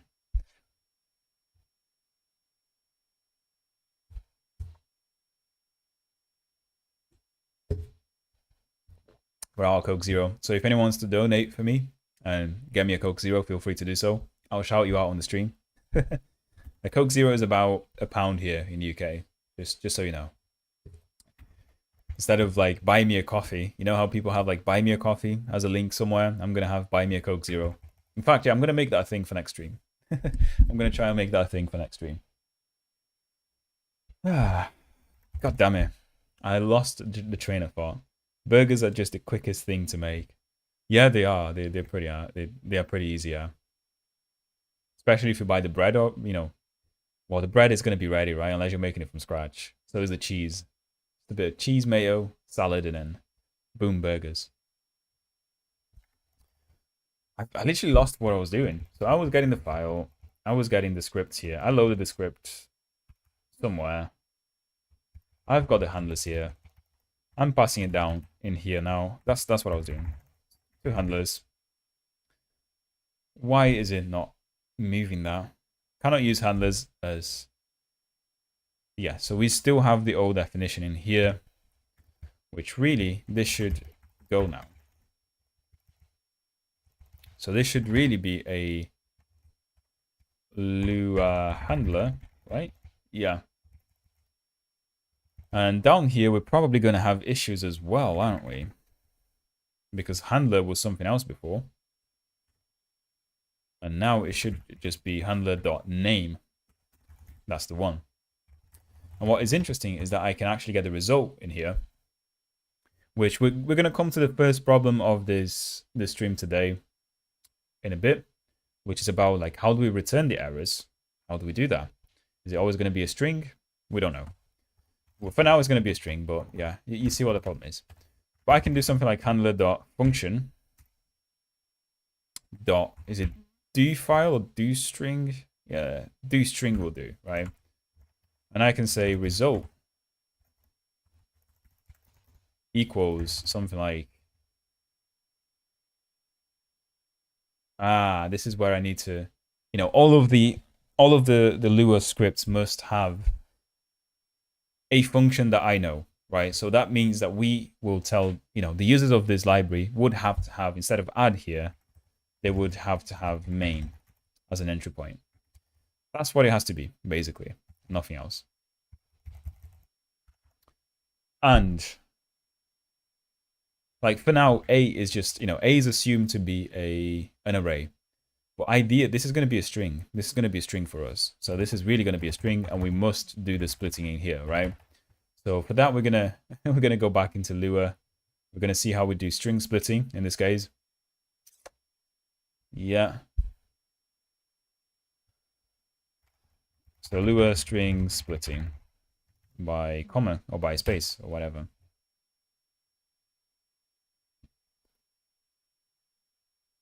So it's just dot split from the looks of it. So we can have a local sum, we can have a local split, which will be a dot split. I guess a dot split on what? On the spaces, right? That's what we're going to do here. So the assumption here is that the input is a stripped string. Arguments, args, are separated by a space. That's the assumption that we're going to make in here. So our REPL binary is always going to be calling this with a string argument where the arguments are, or a string or an array of arguments in a string where each argument is separated by a space. Let me know if that is clear, because in my head it sounded clear. I'm not sure if it sounded clear to you guys, but that's what we're going to do here. Yeah, and now we have the problem of like parsing this to an integer, right? So we're going to try, and the assumption, another assumption,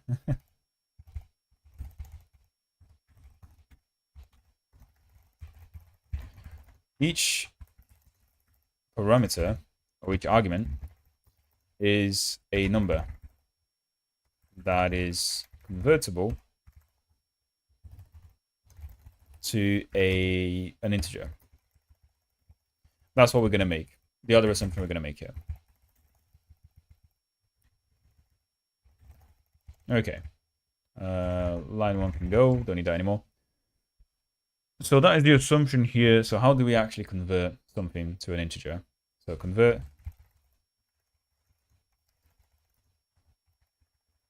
in Lua. So I have a string like this. So two number seems to work. So E, and then we can specify the base. Okay, we can do that, right? We can certainly do that.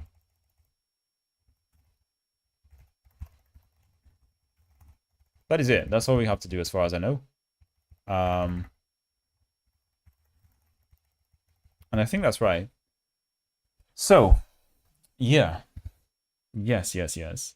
Now we obviously have to, from Golang, call the main function in the handler. Something like that. So, sorry, main. And then we have those here. So this is going to be the arguments. So the arguments, right? Argument string. We don't have the argument string now, but this is what we're going to have to do. Let's just add here. So create the argument string from the remaining split of the command.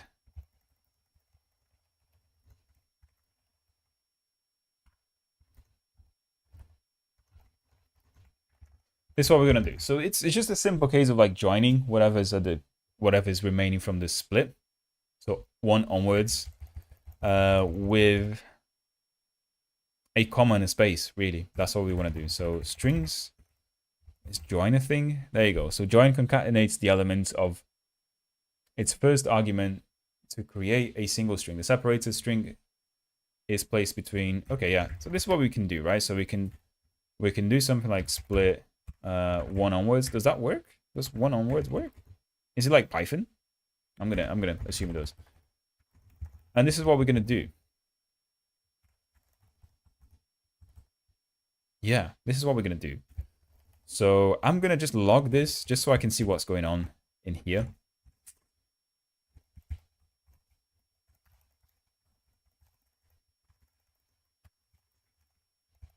And this always returns me a string, right? Argument string. Why is that not working? Ah, yes. Anyway, so we're gonna do Lua command is gonna be the same as result equals main, and this should really be fmt.s printf in this case.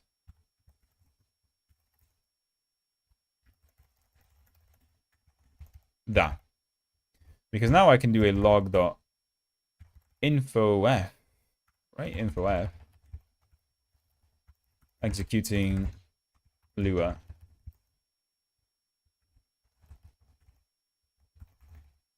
Oh, this is not bash. That.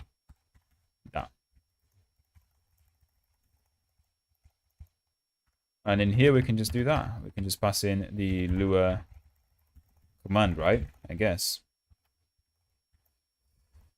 Now, good. So what is this going to do? This is going to execute whatever string we have in this particular state, which is, my script.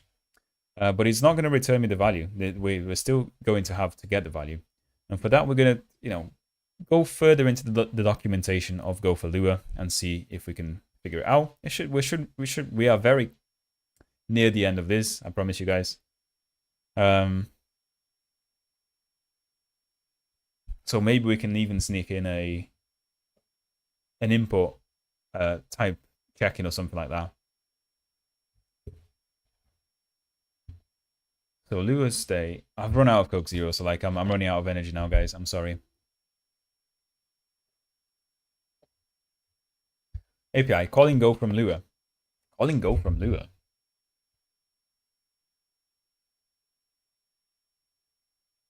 So you push a number of results equals 1. It is in the state, so you call get -1 to get it, I guess. Yeah, you get minus. I guess you can do that. Does that work? I guess that will be at the top of the stack. Yeah, you are correct. But I was also wondering if we can get the variable by name. So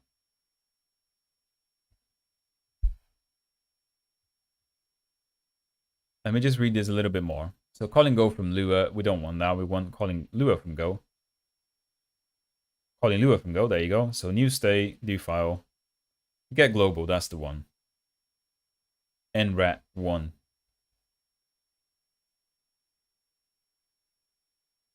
So wait, what is it doing? This is call by parameter. Get global double.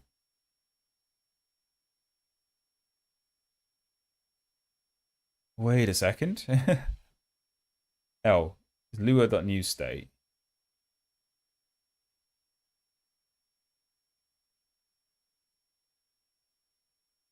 So this is this reutilizing the same state for like multiple Lua files?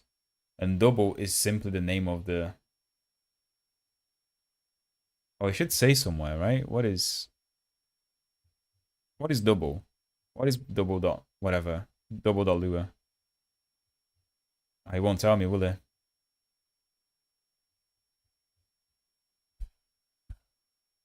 I wish they would tell me what double dot Lua looks like so I can see.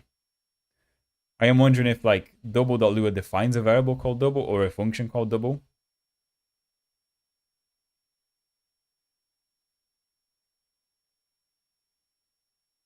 L number 10 equals get -1 return value. L pop remove received value.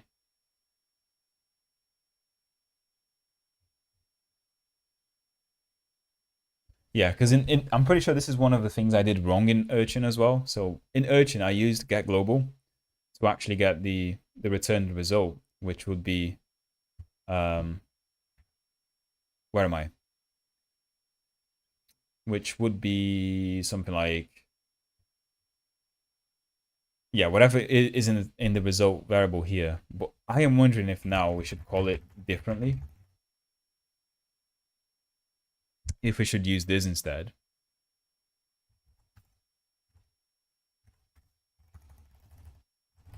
Yeah, let me try that out. I'm gonna actually try this out and see what happens. So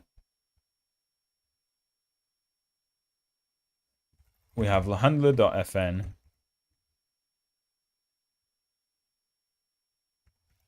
call by parameter.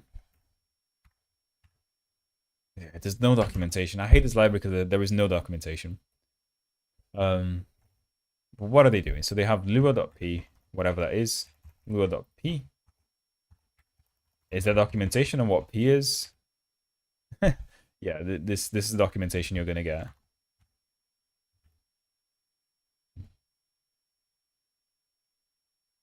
So dot p is all of this. So function. I guess the name of the function is main, right? In this case. N return.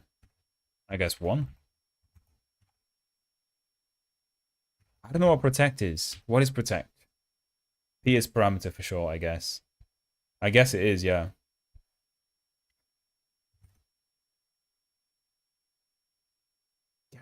Maybe. So what is this actually doing? Call by parameter. So it calls the function global.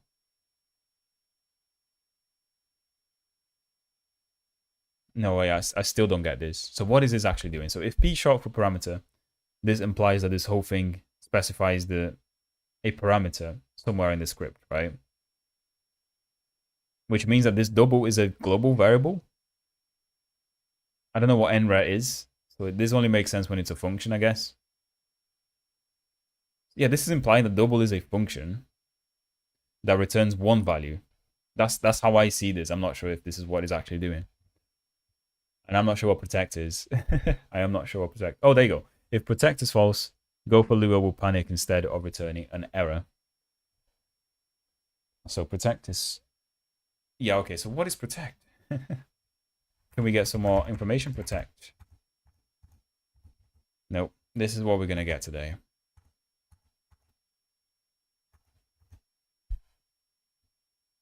Then we get the returned value.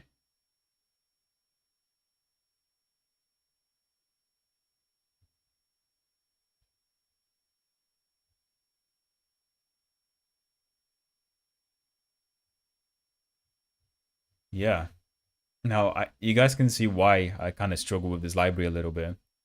Because although it does what it says on the tin, there is very, very little like useful usage and actual user documentation in here. So you just kind of have to guess what you're doing. I'm going to say that this is the name of a function called double. And this is, however many things we return. I don't know what protect is, but yeah, the second argument could be return data type. Maybe, yeah. I think nret kind of implies number of returns. So can you have multiple returns in, I don't know.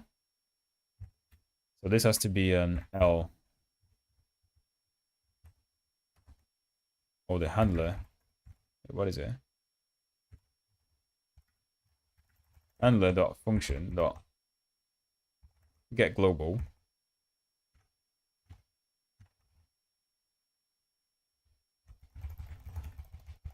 I guess main, whatever that is. I mean, Lua number 10 is a decimal.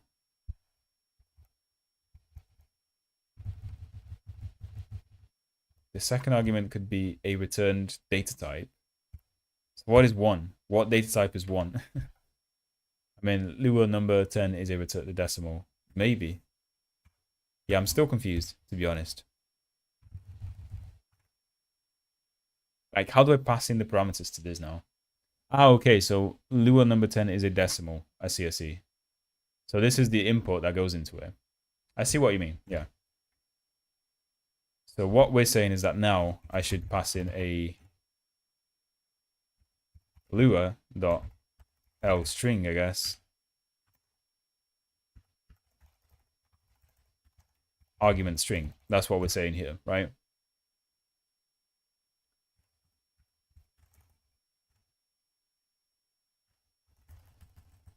Yeah, I can see this working.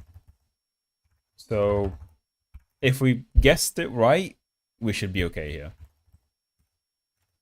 So if we do something like if error, oh, this should really be an error, right? Right? What does that return? What does call by parameter do? Returns an error. We already have an error, right? Right? No, we don't. This is the first time we're defining the error. Error is not nil. We are going to do a bunch of stuff here. So log.error f.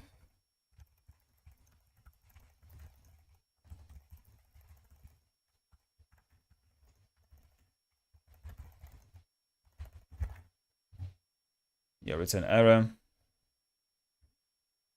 Yes, Lua could return multiple values if you Google. Okay, nice. Yeah, I should probably have Googled that instead of just asking in the chat, but I'm glad that you're here, Anton, to hold my hand and look over my shoulders whenever I need it.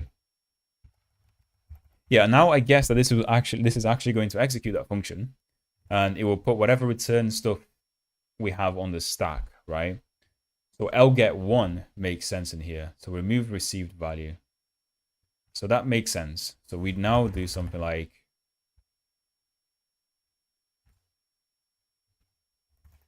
return is going to be handler.function. What is it? Get. Get -1.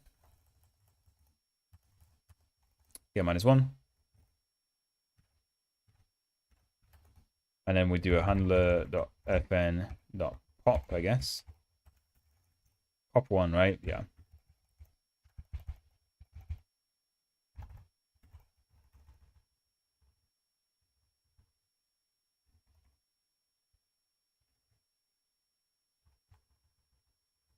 Some minor printing still.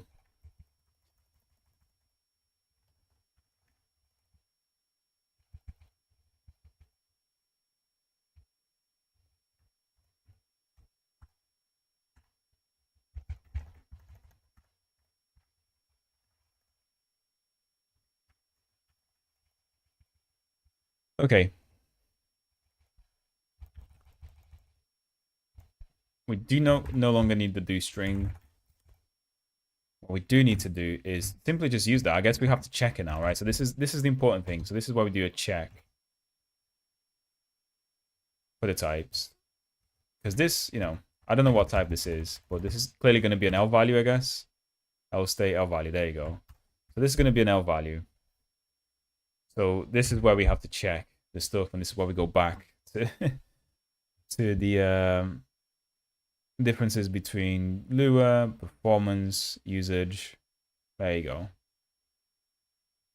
There you go. This is this bit here, which is what we read at the start of the stream, or whenever we started working with Lua. Now, we go up to this bit, we have to check whether it's a string or whether it's whatever we expect, right? In this case, I'm going to assume that it's a string.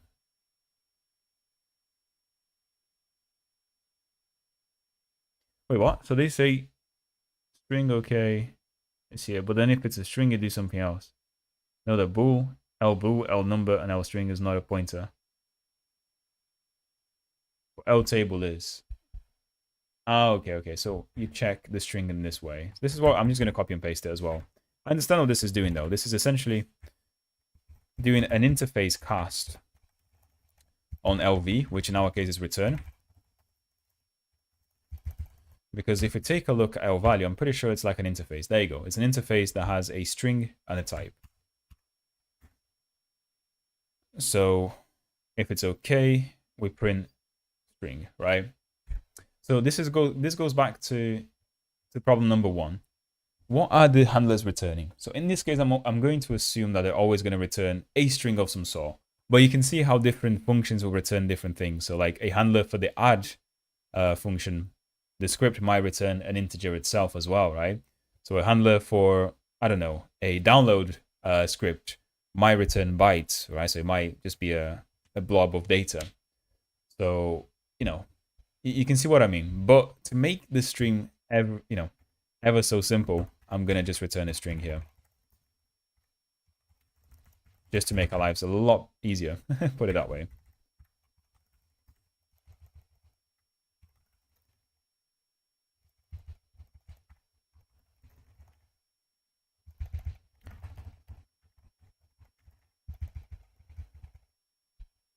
Okay.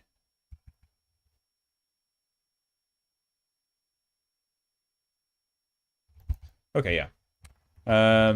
We can do a log in here. So log, what is it? Log.info f returning the value from the handler.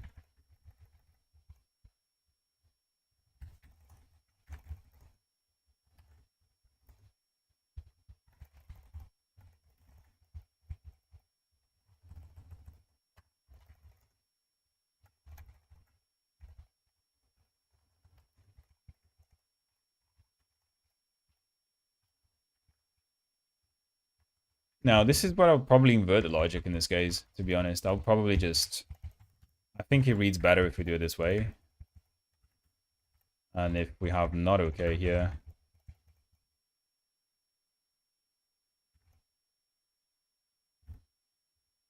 Yeah, now let's leave it there. Because we're using the assign and the check in the same thing, which means string is only available in this scope.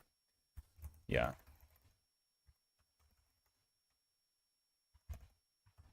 fmt.ref, I guess.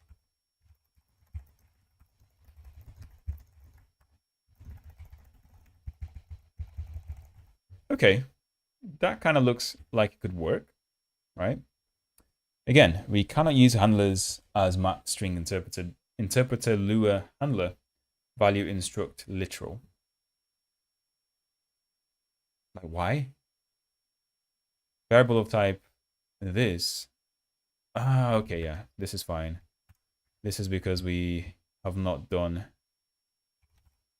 this, I guess. Oh no. What are the type mismatches? Oh no, we are better. We're better in this case, right? So we do have the result in here. And this is why it becomes interesting. So we have the result indicator.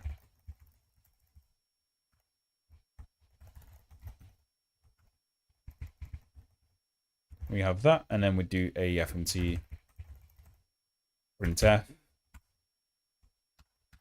this and the result here, and we do a new line in here, and then we do simply the result, right, which is result and result.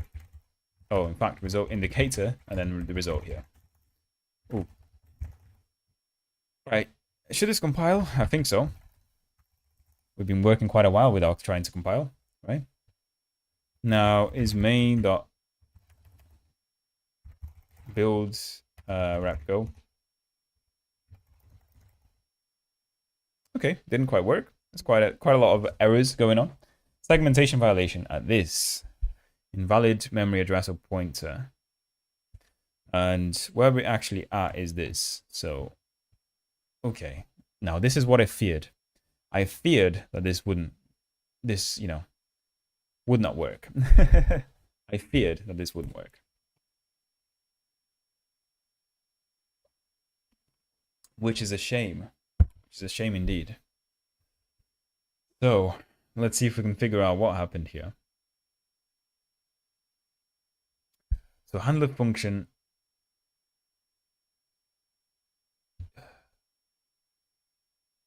what is main in get global?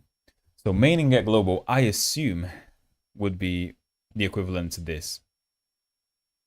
So this is a get global here. Sorry, get global would get the name or the function here, which is main. I assumed it would be that, but I'm not too sure. Got him.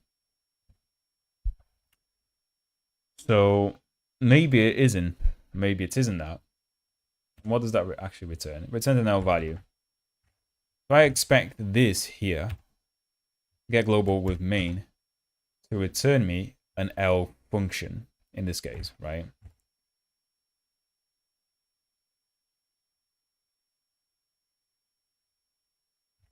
We can try that though. We can try adding something here. First of all, can we debug this? Because it would be nice to do a debug in here.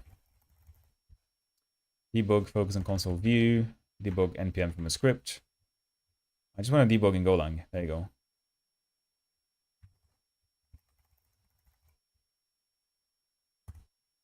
Debug previous. No test as recent. Okay, this is just test for this is just debugging the tests, which isn't ideal. Okay, what do we do here? Do I create a launch JSON? I guess so, right? I guess so because we're gonna need it anyway. Go launch a file, launch a package. So we have here the rat go name workspace, cmd rat go. And in this case, let's see what happens if we just run it. Okay. So debug terminal. Okay, where is it running? Is it running? Where's the actual terminal for this? Wait, if I put a... Is it running? Is it debugging? I don't assume it is, right? So if I do this...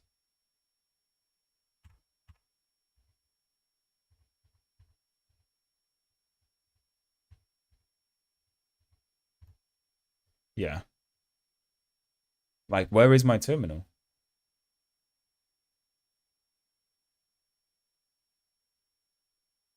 Oh, I see what's going on. So this is actually debugging my application on the debug console instead of like opening a new terminal for it. So I can't scan it in. This is painful. Why does it do that? This is ridiculous. Is terminal or console or something? External terminal, integrated console. Let's go for that and see if that makes it any better. There you go. That is better, isn't it? Now we have standard in. Add 5 and 6. Before we do that, I'm going to go and interpret a go and put something in here, right? And we're going to enter it.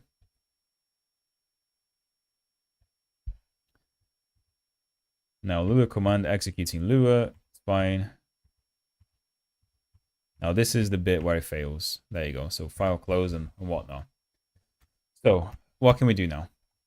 Now I can see what type this get global is going to be, right? So this is a test variable. I'm just going to do some testing code here to see what types we get out of the handler.function.getGlobal running on main.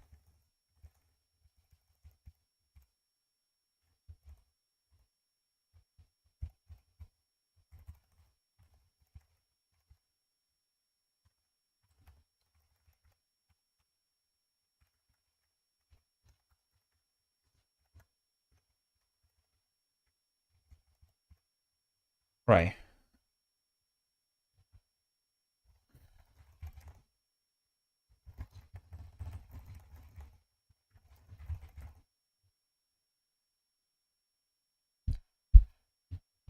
Let's try that again, shall we?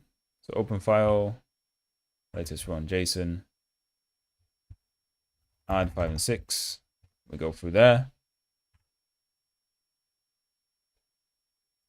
Lua command test variable. Oh, there you go. So it is a Lua. You can see that it is returning a Lua function for sure. Can we see what's in here though? So proto somewhere, source name is in this, add Lua, line defined A. So line defined is A. Well, yeah, so it is picking up, it seems to be picking up the function correctly. So first of all, you can see that it is an our function. And if I also dig a bit deeper here, you can see that we also have the line where it was defined, right, in proto. I think it was, there you go, line defined A. Yeah. What's the argument string? 5 and 6.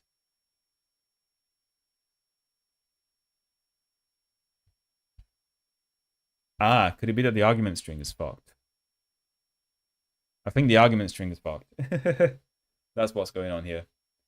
So this is supposed to be a string separated by spaces, right? And clearly we don't have that. So one of the integers will try and, one of the integers we'll try to convert is actually going to be 5 comma, which doesn't convert to an integer, and I guess it probably crashes, right? So I have a little bit more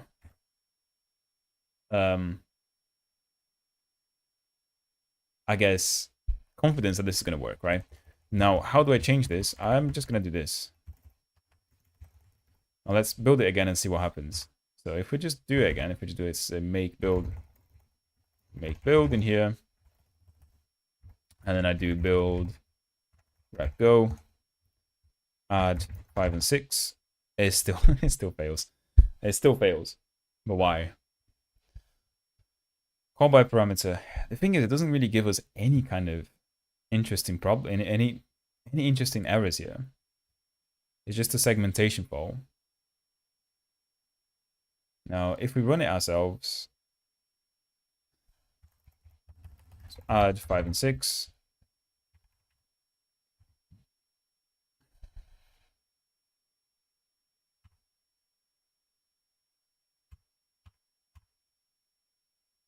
You know, once again, let me just take a look at this test variable, or the variable that's holding my my Go or my Lua function inside Golang. So we have proto, function proto. Does it say like how many arguments it takes? Number of parameters. There you go, 1. It takes 1 parameter. Hello, Mostly. How is it going, dude? I was wondering if I'm gonna see it today or not. And yeah, I'm glad I did.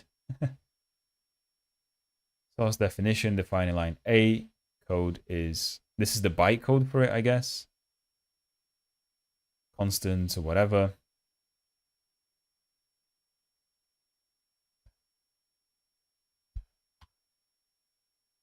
Is it because protected is not?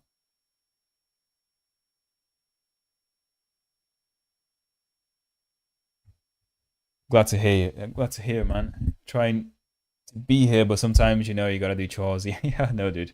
There's no pressure to join the stream at all, man. I only appreciate that like whenever you see the video, and if you do that, man, that's, you know, it means a lot to me. So you are passing a string into add. Yeah, so I'm passing, I'll explain why. We're passing a string into add here because the assumption for this function is that the input is a stripped string, right? So it doesn't have any spaces or anything at the either end of the string. And each integer or each number inside the string is separated by a space. That's what we're doing here. And you can see here that it actually tries to split the string, or it does split the string on spaces. And for each element that ends up in the split, we convert them to a number here, right? So this number has to end up being just a number. I was thinking that before, because we were sending like 5 comma space 6 comma space 7, the comma was, you know, messing up somehow, but that's not the case. Yeah, that's not the case. It's something else that's going on here, and we're gonna figure out. I don't know what it is, but we're gonna figure out for sure. We are going to figure out.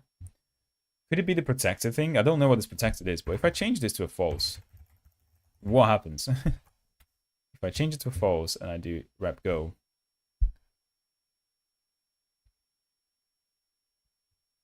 and I do add 5 and 6,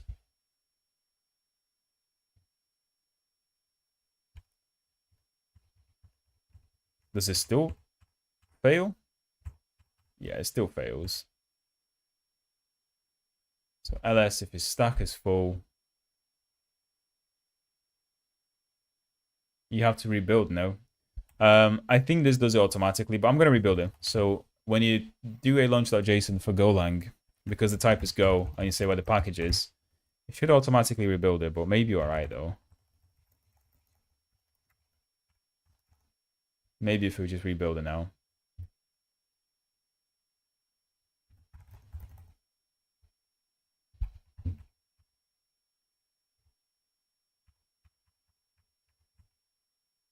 Nah, it still fails, unfortunately. So we can maybe see in the call stack what the hell is going on. We push a call frame to something, call by parameters.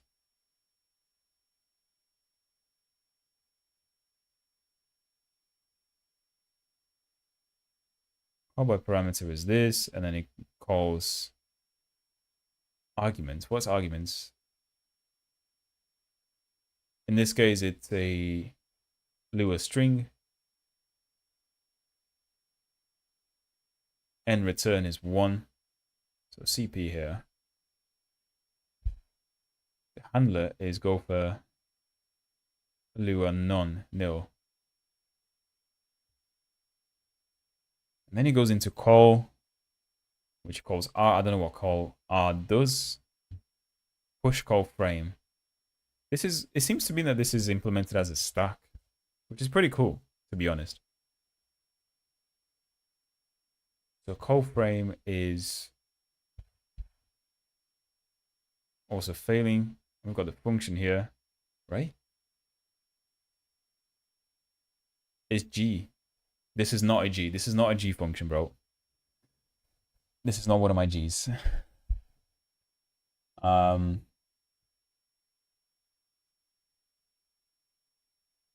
Yeah, interesting. I have no clue.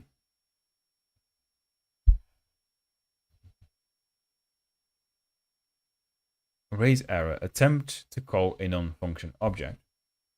So is full is what's actually...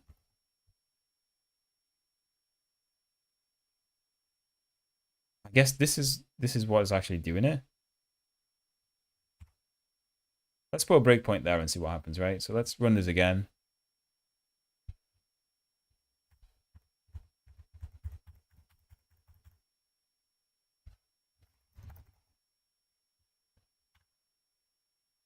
Okay. So this is not the line that's failing. This is the line that's failing when it's full. Damn it. Damn it, damn it, damn it. Let's do it again. Let's do it again and see if we can get any information from the code.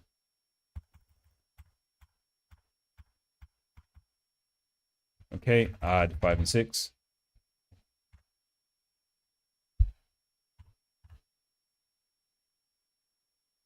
Yeah, why does it? So if the stack is full, it raises an error. Stack overflow. But that's not the error that we get though, is it? Invalid memory or nil pointer dereference. Invalid memory or nil pointer dereference. What's ls? Is the else state here? Why would the else state be nil?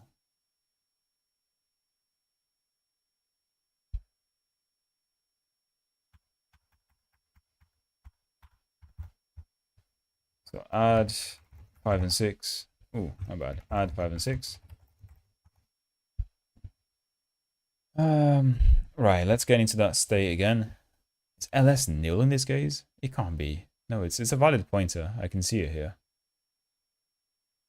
It's a valid pointer. In fact, these are the variables that we have on the stack right now. We can see all of them. This is our Lua function in here, function prototype. Source name is there. Add Lua defining this, like last defining 16. So this is confusing. And I don't really seem to know. Like the stack is null, is that what it's saying? Yeah, the stack is null. Wait, the stack is null.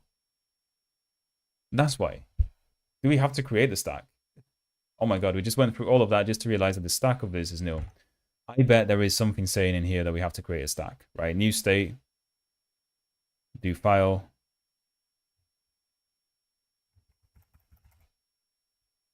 Gopher-lua API is performing much the same way as Lua, but the stack is used only for passing arguments and receiving return values. Gopher supports channel operations, okay. Except Gopher-lua uses objects instead of stack indices. Okay, I'm just seeing where stack is. I don't know why this stack. Call stack and registry size. The size of an L state call stack controls the maximum call depth for Lua functions within a script. The registry of an L state implements stack for storage, for calling functions, both Lua and Go functions, and also for temporary values and expressions. Its storage, is storage. Gosh, I missed that. Its storage requirements will increase with call stack usage and also with code complexity. Both the registry and the call stack can be set by the fixed or alter size. So I'm going to do this. Right? Do I not already have that? If I don't already have that. Yeah, I don't. See, this is really what I was meant to do.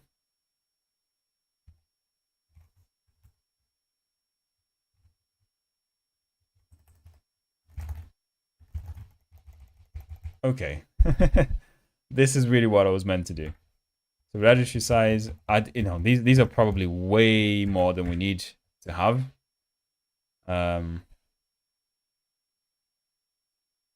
But yeah, I mean, it's worth taking the time to tune in the registry and call stack options. Call stack size.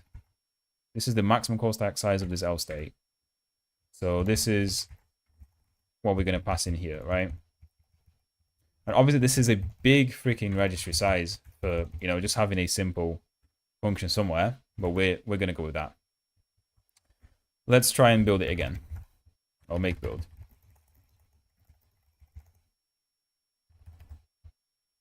Now let's run it. And I just guarantee that's going to work now. Not in this case. Okay, add 5 and 6. F5 it. Oh, his stack is still nil. The stack is still nil. So this is still going to return an error. Why is the stack nil? Invalid memory or nil pointer dereference. In this function here. I don't understand why the stack is nil, if I'm honest with you guys.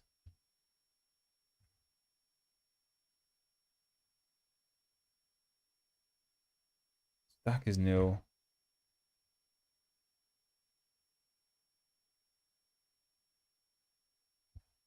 We push the result. We return the result.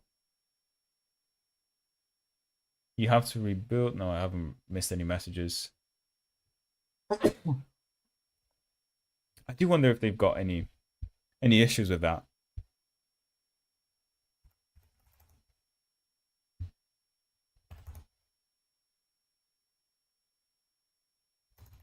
Stack nil. Let's see if L state pooling, TL, allowing check if it's state closed. Gosh. Oh, wait a second. I think I might know what it is as well. I think what's going on here is that this is closing the state. And it's not meant to close the state here. This is meant to leave the state because it's going to be passed into the map, right? I guess.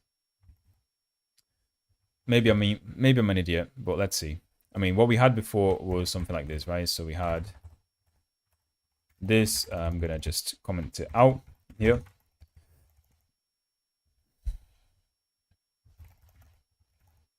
So essentially what we're doing is like we're closing the state and still using it later on, which probably means that the stack kind of gets like closed or deleted, which is nil. And yeah, we're trying to use it later on, which is, you know, not cool, put it that way.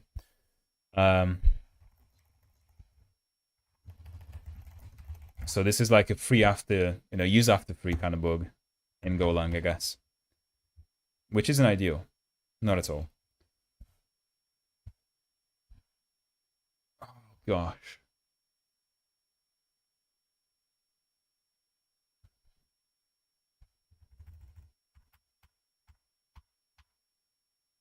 Okay, now we have add 5 and 6. Come in here. What did I tell you? Oh my god, that bug was messed up, wasn't it? Anyway, we still have an error somehow, but it shouldn't be the same one, hopefully. Attempt to call a known function object in add Lua 9. A.split. Local split A.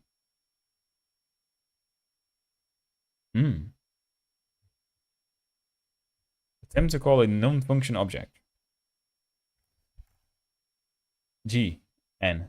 This is actually, no, this is better because at least it tells me to go and look at this line and see whatever the hell is wrong here. So what is the problem here? So Lua split string. That's what I wanted to do, right? Split string in Lua. So we have my input split. No, I don't want to write it myself, my man.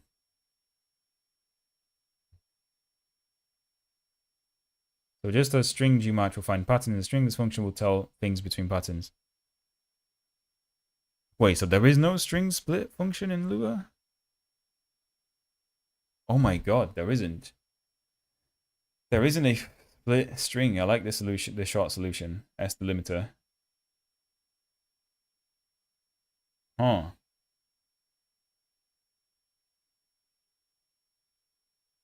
Interesting. Interesting indeed.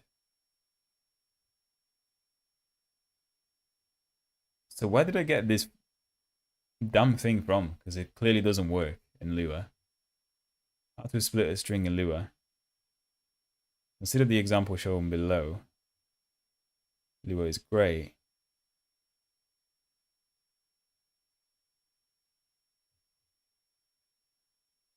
Okay, so this seems to be okay. So string.gmatch. Yeah, so at least we know that we made a mistake now. It wasn't Lua. But I can't believe we still managed to understand what the hell happened there. So string.gmatch. What's this actually doing? So gmatch will, I guess, find a match somewhere. I don't know what S is. So splitting a string is a process in which we pass regular expressions or patterns with which one can split a given string into different parts. In Lua, there is no split function that is present inside the standard library, but we can make use of other functions to do the work that normally a split function would do. A very simple example of a split function in Lua is to make use of the gmatch function and then pass a pattern in which we want to separate the string upon, such as this. Lua is great. Yeah, this is exactly what I want to do. So let's do that. I guess what we can do is something like that. And I guess we do a function split, right? Is local function a thing? Maybe not. But we have the string itself here, and then we have the separator. And we have an end. Global variable in lowercase. Did you miss local? Misspell it. Quick fix. No, we want local.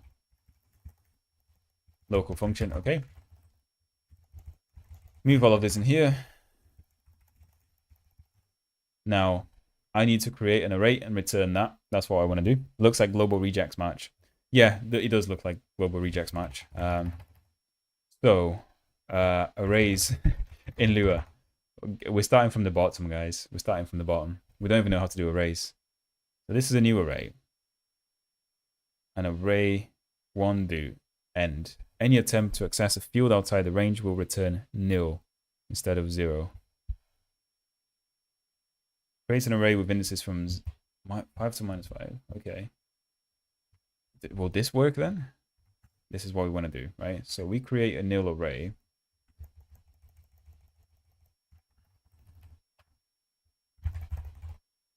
So we have we don't even need a separator in here. So split spaces. This is what we want to do. And then this is what we're going to do here. Now, that particular code was a little bit cursed, but we are still going to try and make it work. So we have, we don't have this example. What we do have is a match on the string itself, which should probably be called something else, I guess. It should be called my arguments, right?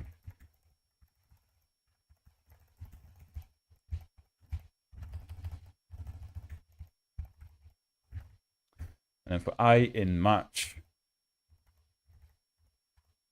I guess this is where we can make use of I pairs, right? I pairs.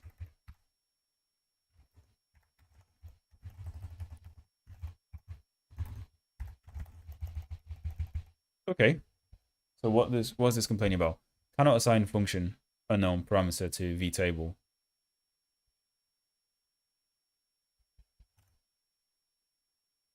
Why not, brother?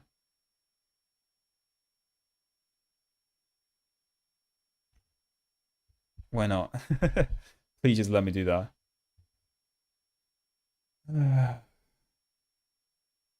For each string, we insert it into a table. Wait, what? We insert the table into itself. Now this is messed up. What is this doing here? Consider the example shown. My split. We have a separator.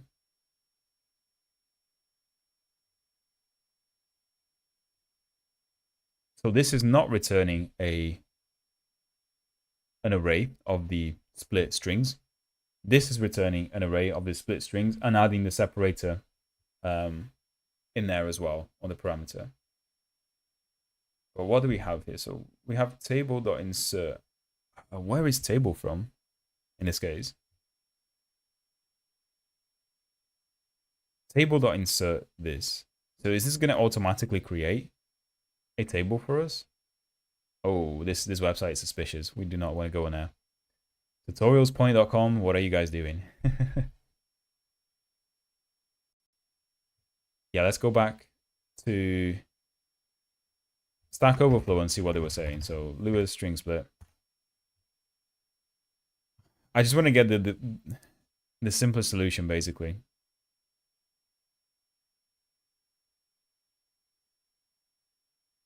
So what do we have in here?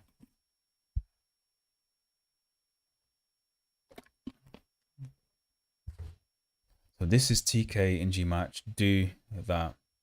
I guess we already have that then. Is that correct?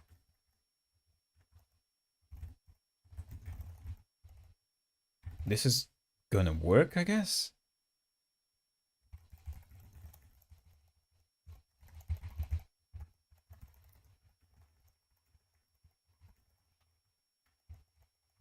Guess this is gonna work. Shall we try again?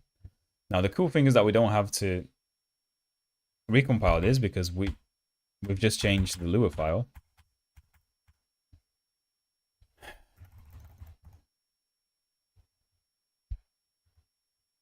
Now the stack thing goes through. Stack last.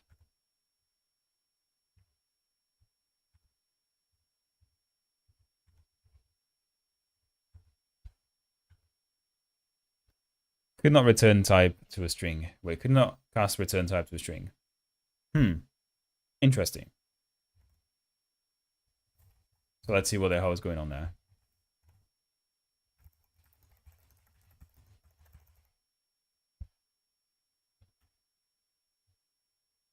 So this didn't quite work, right? We're going to put a breakpoint there and then just see what happens. We're very close to supporting like multiple ones of these. So add 5 and 6. Go through that. Now, this is the interesting thing because we have returned something. The data is 0.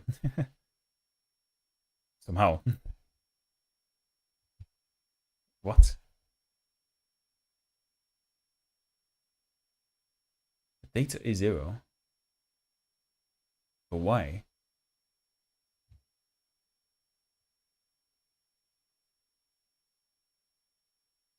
Should it be? It should be 10, first of all. But yeah, why is it returning 0? So my add Lua function is obviously doing something wrong here. So return the sum, which is 0, and then we have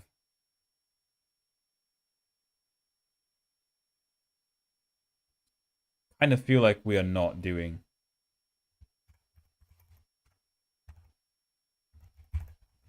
Can I do this?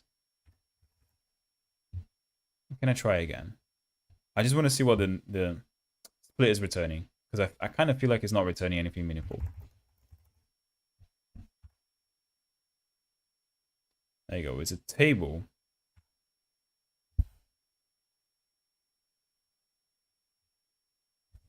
And we could not cast the thing to an array. This is getting messed up. So this is clearly returning a table.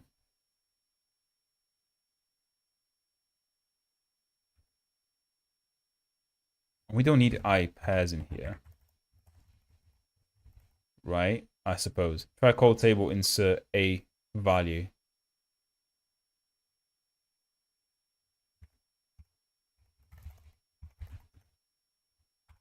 Table.insert a and then the value, right? Could do.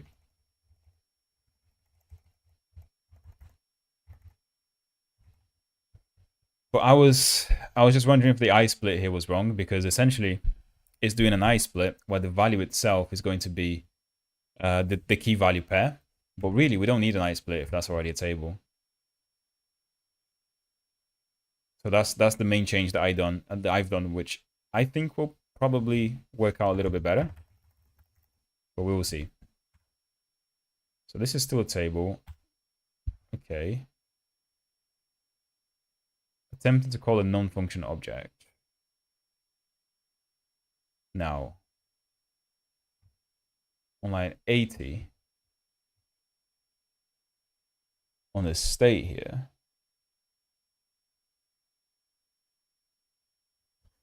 oh gosh, I will not give up.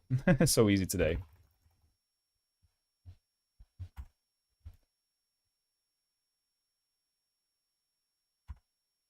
No, so that didn't quite work. I still think it's something here though. So attempted to call a non-function object.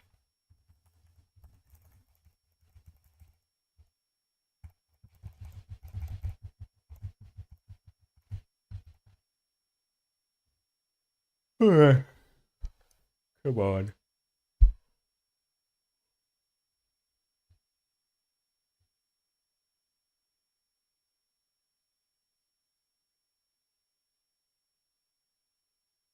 Yeah.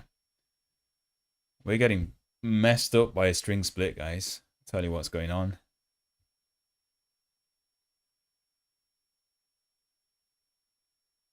If you just want to iterate over the tokens, this is pretty neat. No, I don't want to just iterate over the tokens. That's the thing. Wait, can I do something like... Wait, what? Create an array. I just want to... Please just create array in Lua.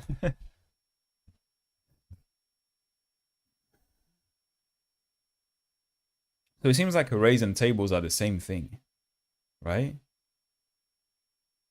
So arrays are just... Aren't arrays just tables that have like integers as indexes? We implement arrays in Lua simply by indexing. It does say it right here. I should probably read things before I speculate. Therefore, arrays do not have a fixed size, but grows as we need. Usually when we initialize the array, we define the size directly. For instance, the following code will work, and any attempt to access this. Okay, fair enough. Try call table insert this value. Yeah, but I don't get, like, what index is it going to insert? Is it just... Yeah, I still don't understand, but okay. Table insert A and V, right? First of all, I have no idea what I here is, if I'm honest, but we can print it. So print split. Does it work? Does printf work? No, printf does not work.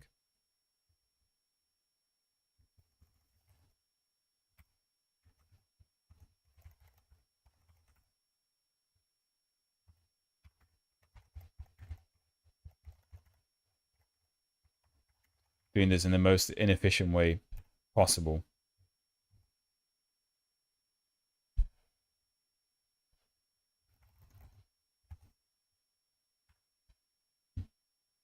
So I in this case is 5, V is nil. So I is the one that we're wondering. Which makes sense why it's 0 in the end, because, you know, the value that we expect is not the thing. This is the value, so this is the integer, or the arg. And I have no idea what this is, so what is this? What is this? And we should really be inserting arg in here from the looks of it. Which means that this will probably work, I guess. Right? So let's see it again.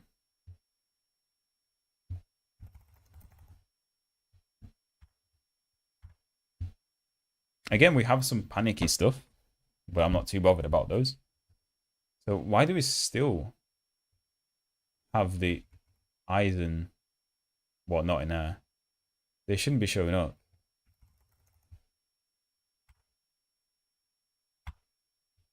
Right? Yeah, good. That's better. Now, this is some weird attempt to doing something. Yeah, there you go. So like this, split I pairs of T. This should be what we want now, for sure.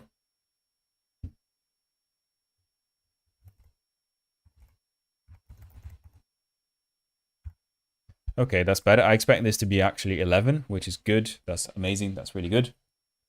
And to make, you know, things a lot better, we can actually return, I guess, string this. Does it work like that? I guess we're going to find out.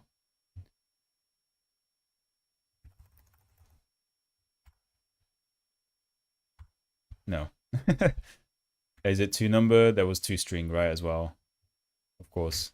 Of course, that, you know, there is a 2 number. There's going to be a 2 string in here. I don't know why I didn't think of that.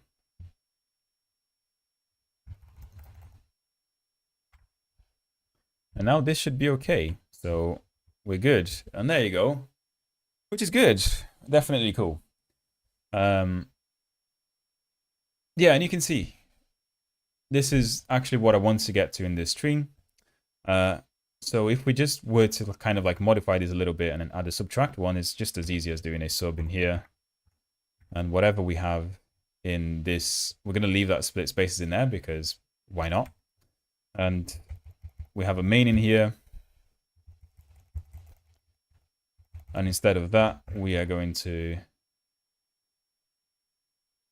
Yeah, I guess in here is a little bit different because we do expect a particular size, right? So the arguments, we need to ensure that they have size 2 somehow,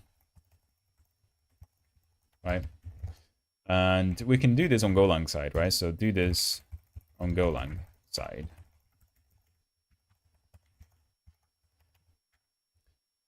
But yeah, I mean, we can do something like, I guess, local sum is going to be split 1 minus split 2, right?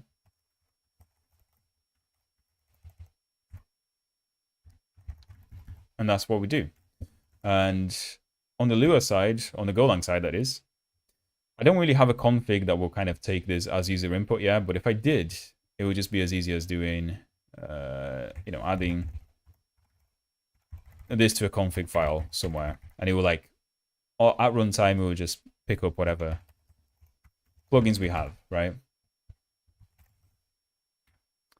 So if we do make build, and then we can do a build rep go. We can do add 5. We can do all of that. It should be 55. And we can do subtract as well. So sub 10 minus 5, 5. We can do, we don't support going up and down.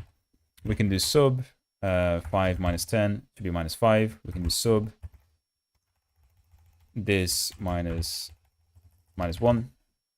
Oh, then the number is too big. What is going on here? Cannot perform sub operation between number and string. Oh yeah, that's correct.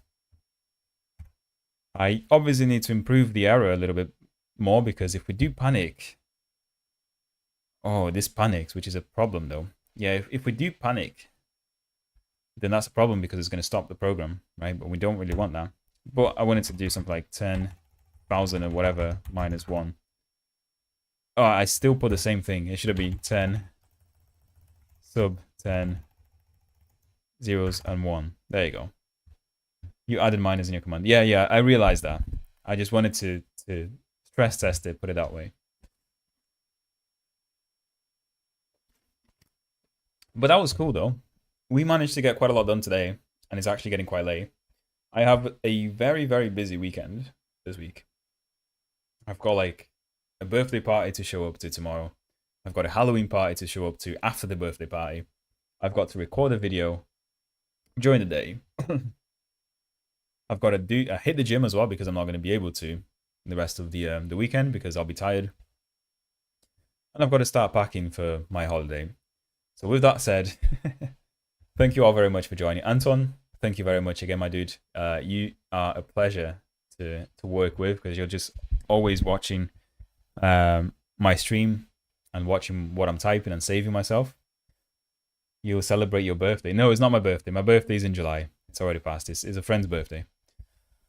So yeah, dude, you kind of saved the stream again a few times by you know, suggesting good things.